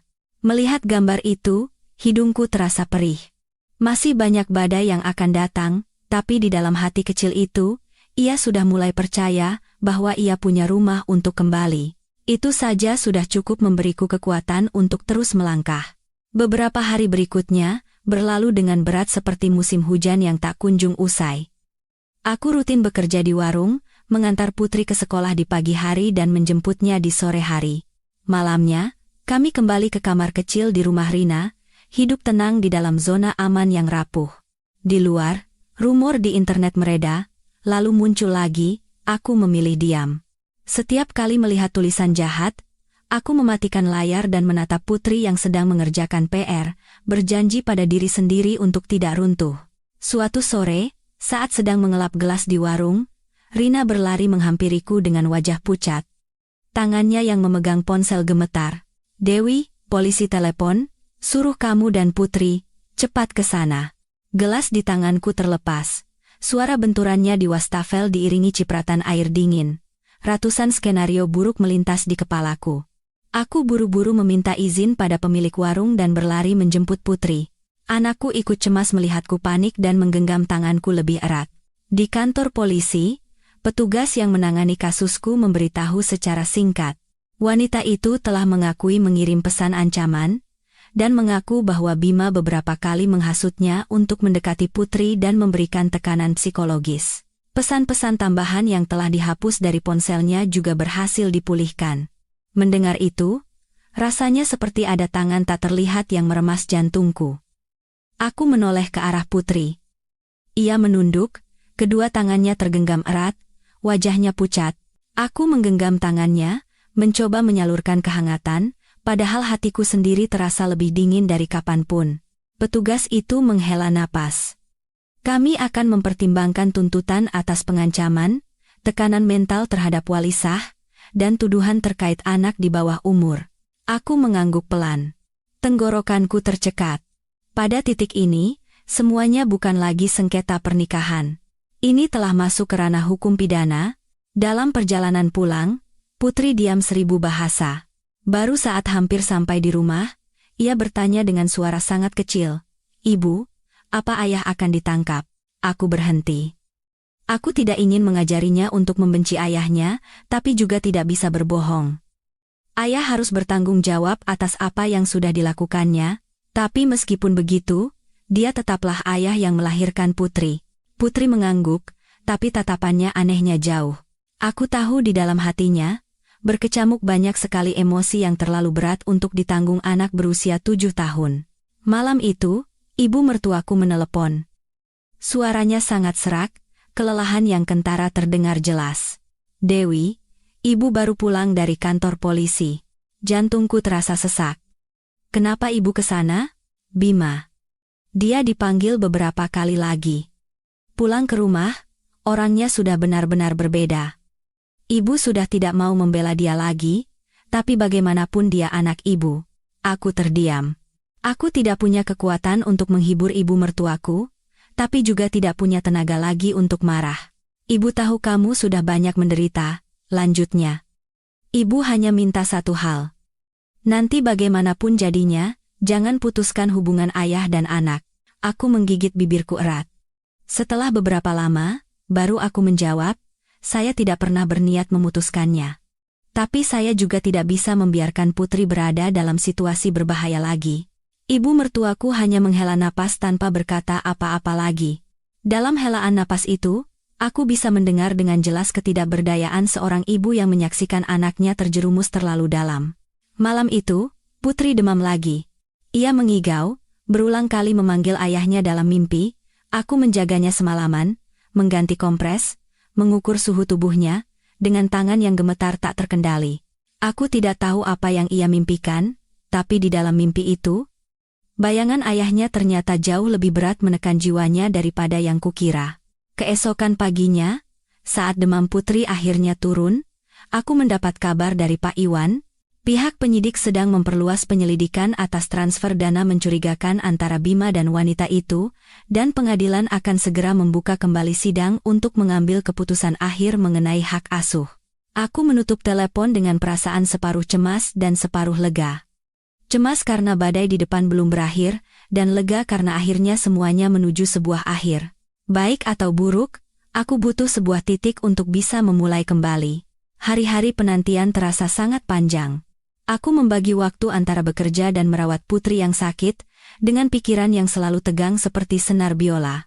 Beberapa malam, aku bersandar di dinding dan menangis tanpa suara dalam kegelapan. Takut anakku melihat, takut ia kembali ketakutan. Suatu sore, saat sedang membereskan meja di warung, pemiliknya memanggilku. "Dewi, ada yang cari." Saat keluar, aku melihat ibu mertuaku berdiri di depan warung. Jantungku serasa jatuh. Ia tampak jauh lebih kurus dari sebelumnya, dan rambutnya seakan memutih lebih banyak hanya dalam beberapa minggu. "Dewi, boleh ibu bertemu putri sebentar?" Aku ragu, tapi melihat matanya yang lelah dan tulus, aku tahu ia tidak datang dengan niat buruk. Aku mengangguk.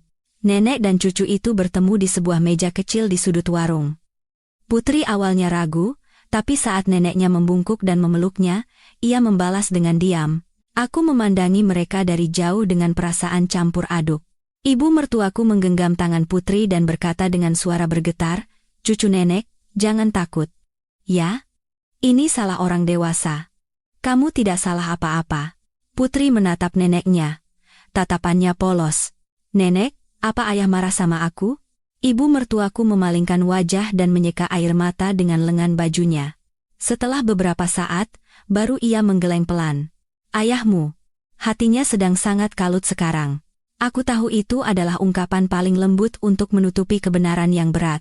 Beberapa hari kemudian, surat panggilan sidang untuk keputusan akhir datang dari pengadilan. Tanggal dan waktu tertera jelas. Tanganku yang memegang kertas itu gemetar, tapi juga lega. Pertarungan ini sudah berlangsung terlalu lama. Aku hampir lupa rasanya hari yang tenang. Malam itu, aku duduk di samping putri, membantunya mengerjakan PR. Tiba-tiba ia bertanya, "Ibu, nanti kita pulang lagi ke rumah yang dulu?" Aku menatapnya dengan hati yang perih. "Kamu mau?" Putri menggeleng sangat pelan. "Aku cuma mau sama ibu. Di mana saja tidak apa-apa." Satu kalimat sederhana itu seperti palu yang menghantam jantungku. Aku memeluknya, merasakan detak jantungnya di dadaku. Saat itu aku sadar. Rumah kami berdua sudah sejak lama bukan lagi sebuah bangunan tertentu, melainkan pelukan ini. Hari kembali ke pengadilan adalah pagi yang cerah. Tidak ada hujan, tidak ada angin kencang. Segalanya anehnya tenang, kontras dengan detak jantungku yang berdebar kencang. Aku membawa putri meninggalkan rumah Rina sangat pagi. Ia mengenakan gaun krem yang rapi, rambutnya diikat rapi. Ia tidak menangis, tidak banyak bertanya, hanya diam-diam menggenggam tanganku seolah sudah terbiasa harus kuat di saat-saat penting. Di depan pengadilan, suasana terasa lebih tegang dari sebelumnya. Pak Iwan sudah menunggu.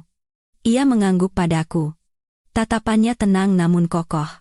"Siapkan mental Anda. Hari ini akan menjadi yang terakhir." Aku mengangguk. Telapak tanganku basah oleh keringat di dalam saku. Bima datang lebih lambat dari kami. Ia tidak lagi serapi dulu. Kemejanya kusut, matanya cekung, dan langkahnya pelan. Di belakangnya tidak ada lagi wanita itu, hanya pengacaranya yang menempel di sampingnya, membisikkan sesuatu.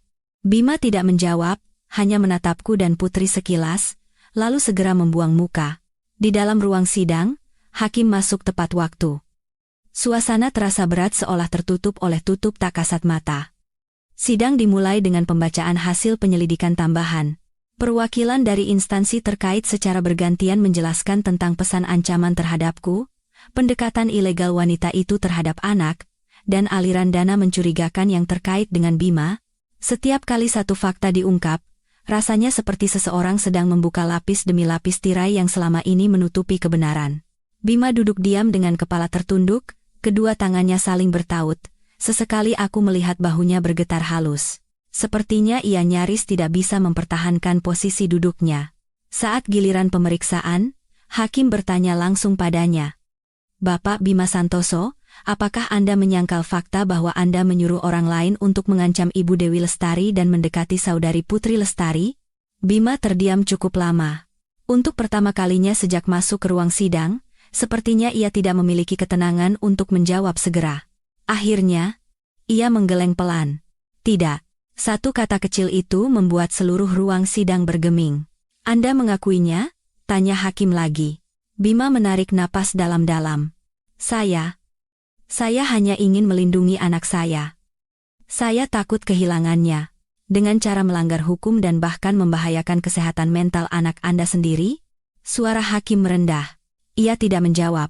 Bahunya terkulai sepenuhnya, seperti orang yang segalanya telah ditelanjangi. Pengacara Bima memohon keringanan hukuman, dengan alasan tekanan psikologis dan kehilangan kontrol dalam situasi terpojok, tapi kata-kata itu terdengar lemah seperti angin yang menyelinap melalui celah pintu yang hendak tertutup. Saat giliranku, aku berdiri. Kakiku masih gemetar, tapi hatiku tidak lagi sekacau sebelumnya. Yang mulia, saya tidak ingin bertengkar dengan Bapak Bima karena dendam. Saya hanya ingin melindungi anak saya. Putri telah melihat terlalu banyak hal yang tidak seharusnya ia lihat di usianya. Yang paling saya takuti bukanlah kerugian materi, melainkan anak saya tumbuh dalam ketakutan dan kebingungan terhadap orang terdekatnya. Aku menoleh ke arah Putri. Ia duduk diam dengan kedua tangan di atas lutut, matanya menatap lurus ke depan dengan mata terbuka lebar. Saya tidak menuntut agar hak Bapak Bima sebagai seorang ayah dicabut sepenuhnya, lanjutku. Saya hanya berharap semua pertemuan di masa depan dilakukan dalam situasi yang memprioritaskan keamanan sejati anak, bukan keegoisan orang dewasa. Saat itu, aku merasakan Bima mengangkat kepala dan menatapku. Di matanya bukan lagi ada amarah atau tantangan, melainkan kelelahan yang sangat dalam. Seolah ia sendiri sudah tidak punya kekuatan lagi untuk bertahan. Sidang berlangsung lebih dari 3 jam. Saat hakim mengumumkan musyawarah, aku hampir kehilangan rasa di kakiku. Aku membawa Putri ke koridor dan duduk di kursi kayu yang dingin dan keras.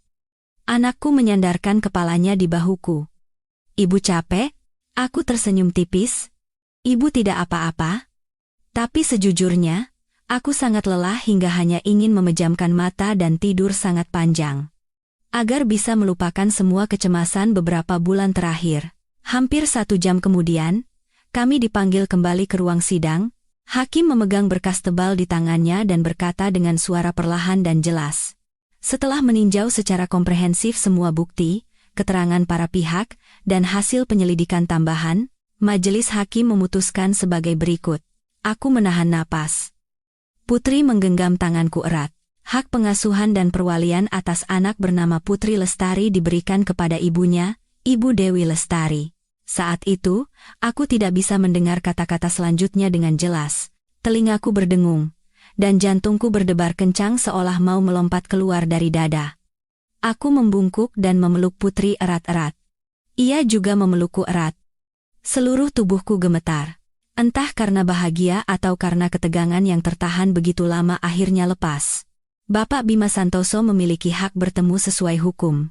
Namun semua pertemuan pada tahap awal harus dilakukan di bawah pengawasan dan dengan persetujuan wali sah. Putusan itu berakhir dengan kalimat-kalimat dingin, tapi bagiku, itu adalah momen di mana sebuah pintu yang telah lama tertutup rapat akhirnya terbuka. Saat semua orang meninggalkan ruang sidang, aku masih berdiri di tempatku. Takut jika satu langkah saja aku ambil, semua ini akan menjadi mimpi lagi. Bima berdiri beberapa langkah dariku. Ia menatap Putri, lalu menatapku. Setelah waktu yang terasa sangat lama, ia berkata dengan suara serak, "Tolong jaga Putri baik-baik." Aku mengangguk. Tidak ada lagi kebencian, tidak ada lagi persaingan. Di antara kami sekarang hanya ada realitas telanjang dari sebuah pernikahan yang telah hancur total. Putri menatapnya. Tatapannya tenang, tidak seperti anak kecil. "Ayah, jangan buat ibu sedih lagi, ya." Satu kalimat dari anakku itu, seperti belati yang perlahan menancap di dada kami berdua. Bima memalingkan wajah. Aku bisa melihat tangannya bergetar halus. Saat keluar dari pengadilan, sinar matahari di luar terasa sangat menyilaukan. Aku menarik napas dalam-dalam. Tidak lagi merasakan sesak di depan pintu besi atau tatapan tajam. Sekarang kita pulang ke rumah kita? Tanya Putri. Aku membungkuk dan menatapnya. Iya. Kita pulang ke rumah kita. Tapi aku tahu. Ini bukanlah akhir yang sepenuhnya. Hukum telah memberiku hak untuk mengasuh anakku. Tapi luka yang tertinggal di hati Putri, dan juga di hatiku, tidak bisa sembuh dalam semalam. Sore itu, aku mengajukan surat pengunduran diri dari warung. Aku berterima kasih pada pemiliknya yang telah membantuku di saat tersulit. Malamnya, aku dan Rina membereskan barang-barang kami yang tidak seberapa. Bersiap untuk pindah ke kamar kos baru yang sudah dicarikan olehnya. Malam sebelum pindah, aku dan Putri berbaring berdampingan. Anakku bertanya dengan ragu-ragu, "Ibu, nanti ayah datang cari aku lagi?"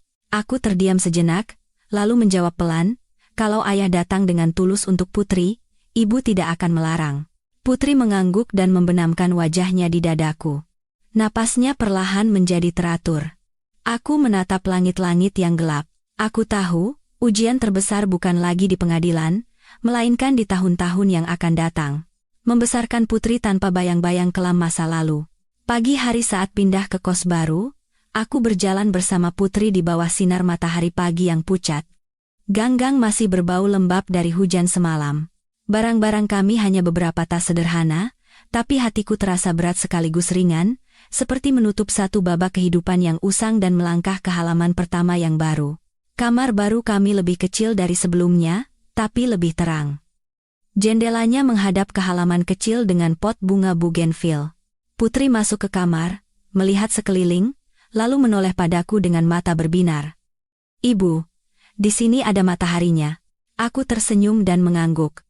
Iya, sekarang setiap pagi, meja belajar Putri akan kena sinar matahari. Anakku meletakkan tas sekolahnya, berlari ke jendela dan melihat keluar, lalu berlari lagi dan memelukku erat. Aku tahu.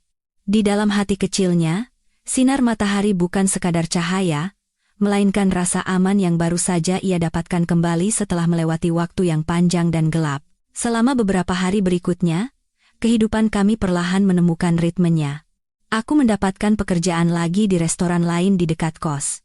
Gajinya tidak besar dan pekerjaannya melelahkan, tapi setiap malam saat pulang kerja dan melihat Putri menungguku di depan pintu dengan buku di tangannya, lalu matanya berbinar saat melihatku muncul, semua lelahku seakan hilang. Putri kembali ke kehidupan sekolahnya yang normal. Ia menjadi sedikit lebih pendiam dari sebelumnya, tapi kejadian terbangun tengah malam karena mimpi buruk semakin berkurang. Suatu malam aku terbangun dan mendapati ia tertidur pulas dengan satu tangannya diletakkan dengan tenang di atas tanganku. Dari sentuhan kecil yang hangat itu, aku sadar bahwa luka di hatinya mungkin belum hilang. Tapi setidaknya sudah tidak lagi membuatnya terjaga setiap malam. Bima tidak menemui Putri untuk beberapa waktu. Pak Iwan mengabarkan bahwa ia sedang sibuk bekerja sama dengan pihak penyidik terkait masalah keuangannya dan kondisi mentalnya sangat terguncang. Aku tidak merasa senang maupun sedih. Jauh di lubuk hatiku, aku hanya berharap ia menyadari betapa salah jalan yang telah ia tempuh dan tidak lagi menyakiti siapapun, terutama Putri. Suatu sore di akhir musim kemarau, saat aku menjemput Putri di sekolah, tiba-tiba ia menarik tanganku. "Ibu, ada ayah?" Aku berhenti dan menoleh ke arah yang ditunjuknya. Di seberang jalan, Bima berdiri diam di bawah pohon. Tubuhnya kurus, jaketnya berwarna gelap, ia tidak mendekat, tidak melambaikan tangan, hanya menatap ke arah kami. Tatapannya tidak lagi tajam seperti dulu, melainkan tenang dan sedih. Putri menggenggam tanganku lebih erat. "Ibu, apa aku harus menyapa ayah?" Aku membungkuk dan menatapnya. Di matanya bukan lagi ada ketakutan atau dendam, melainkan keraguan yang sangat kekanak-kanakan. Aku menjawab pelan, "Kalau Putri mau." Putri menarik napas dalam-dalam, lalu dengan malu-malu mengangkat tangannya dan melambai pelan. Bima yang berada di kejauhan berhenti sejenak, lalu perlahan mengangkat tangannya membalas. Tidak ada yang melangkah lebih dekat, di antara mereka ada jalan, ada masa lalu, dan ada semua hal yang tidak bisa kembali lagi seperti dulu. Setelah hari itu, Bima tidak lagi muncul diam-diam. Sebulan kemudian, melalui pengacaranya, ia mengirimkan permohonan untuk bertemu Putri sesuai aturan. Aku berpikir lama, malam itu, Aku bertanya pada anakku. Putri mau bertemu. Ayah? Putri terdiam sejenak, lalu mengangguk pelan. Mau? Tapi aku takut ibu sedih. Aku memeluknya. Ibu tidak akan sedih kalau Putri bisa bertemu ayah dengan aman. Pertemuan pertama dilakukan di ruang konseling sebuah pusat layanan, sesuai dengan batasan dari instansi terkait.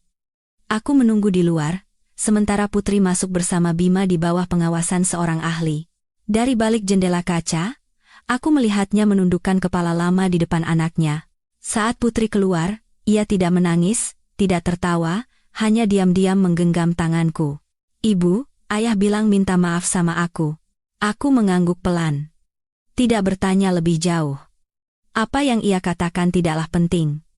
Yang terpenting adalah Putri sudah cukup tenang untuk melalui pertemuan itu tanpa panik. Waktu berjalan lambat namun pasti. Aku perlahan terbiasa dengan ritme kehidupan baru, belajar mandiri dan menghadapi ketakutan yang pernah meruntuhkanku.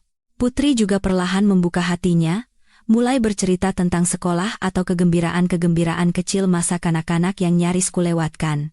Suatu malam, saat kami berbaring berdampingan, Putri tiba-tiba bertanya, "Ibu, dulu ibu sedih sekali, ya?" Aku menatapnya dan tersenyum tipis.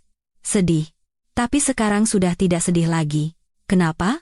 Aku meletakkan tangannya di dadaku, tempat yang selalu ia jadikan sandaran kepala saat tidur. Karena ibu punya kamu. Putri terdiam sejenak, lalu memelukku erat. Aku juga, cukup punya ibu saja. Saat itu aku sadar, semua kehilangan, luka, dan dendam masa lalu tidak lagi terasa berat. Hal yang paling berharga dalam hidupku masih utuh di dalam pelukan ini. Beberapa pagi, saat mengantar Putri ke sekolah di bawah sinar matahari, melihat bayangan kami berdua yang memanjang di atas trotoar, sebuah perasaan yang sangat ringan muncul di hatiku. Aku tidak lagi memimpikan rumah yang mewah secara materi seperti dulu, tidak juga memimpikan keluarga utuh yang sering dibicarakan orang. Yang kuinginkan sekarang anehnya sangat sederhana. Melihat anakku tumbuh dengan damai setiap hari, mendengar suara tawanya, dan melihatnya tertidur lelap tanpa lagi terkejut oleh ketakutan. Pernikahanku memang berakhir dengan kehancuran, tapi aku tidak gagal sebagai seorang ibu. Aku telah mengorbankan banyak hal demi satu hal, menjaga keselamatan anakku. Dan hal itu jugalah yang mengajariku satu hal yang dulu tidak kusadari, bahwa beberapa perpisahan bukanlah kehilangan, melainkan satu-satunya jalan agar seseorang bisa hidup dengan sisa-sisa kebaikan yang ada di dalam dirinya.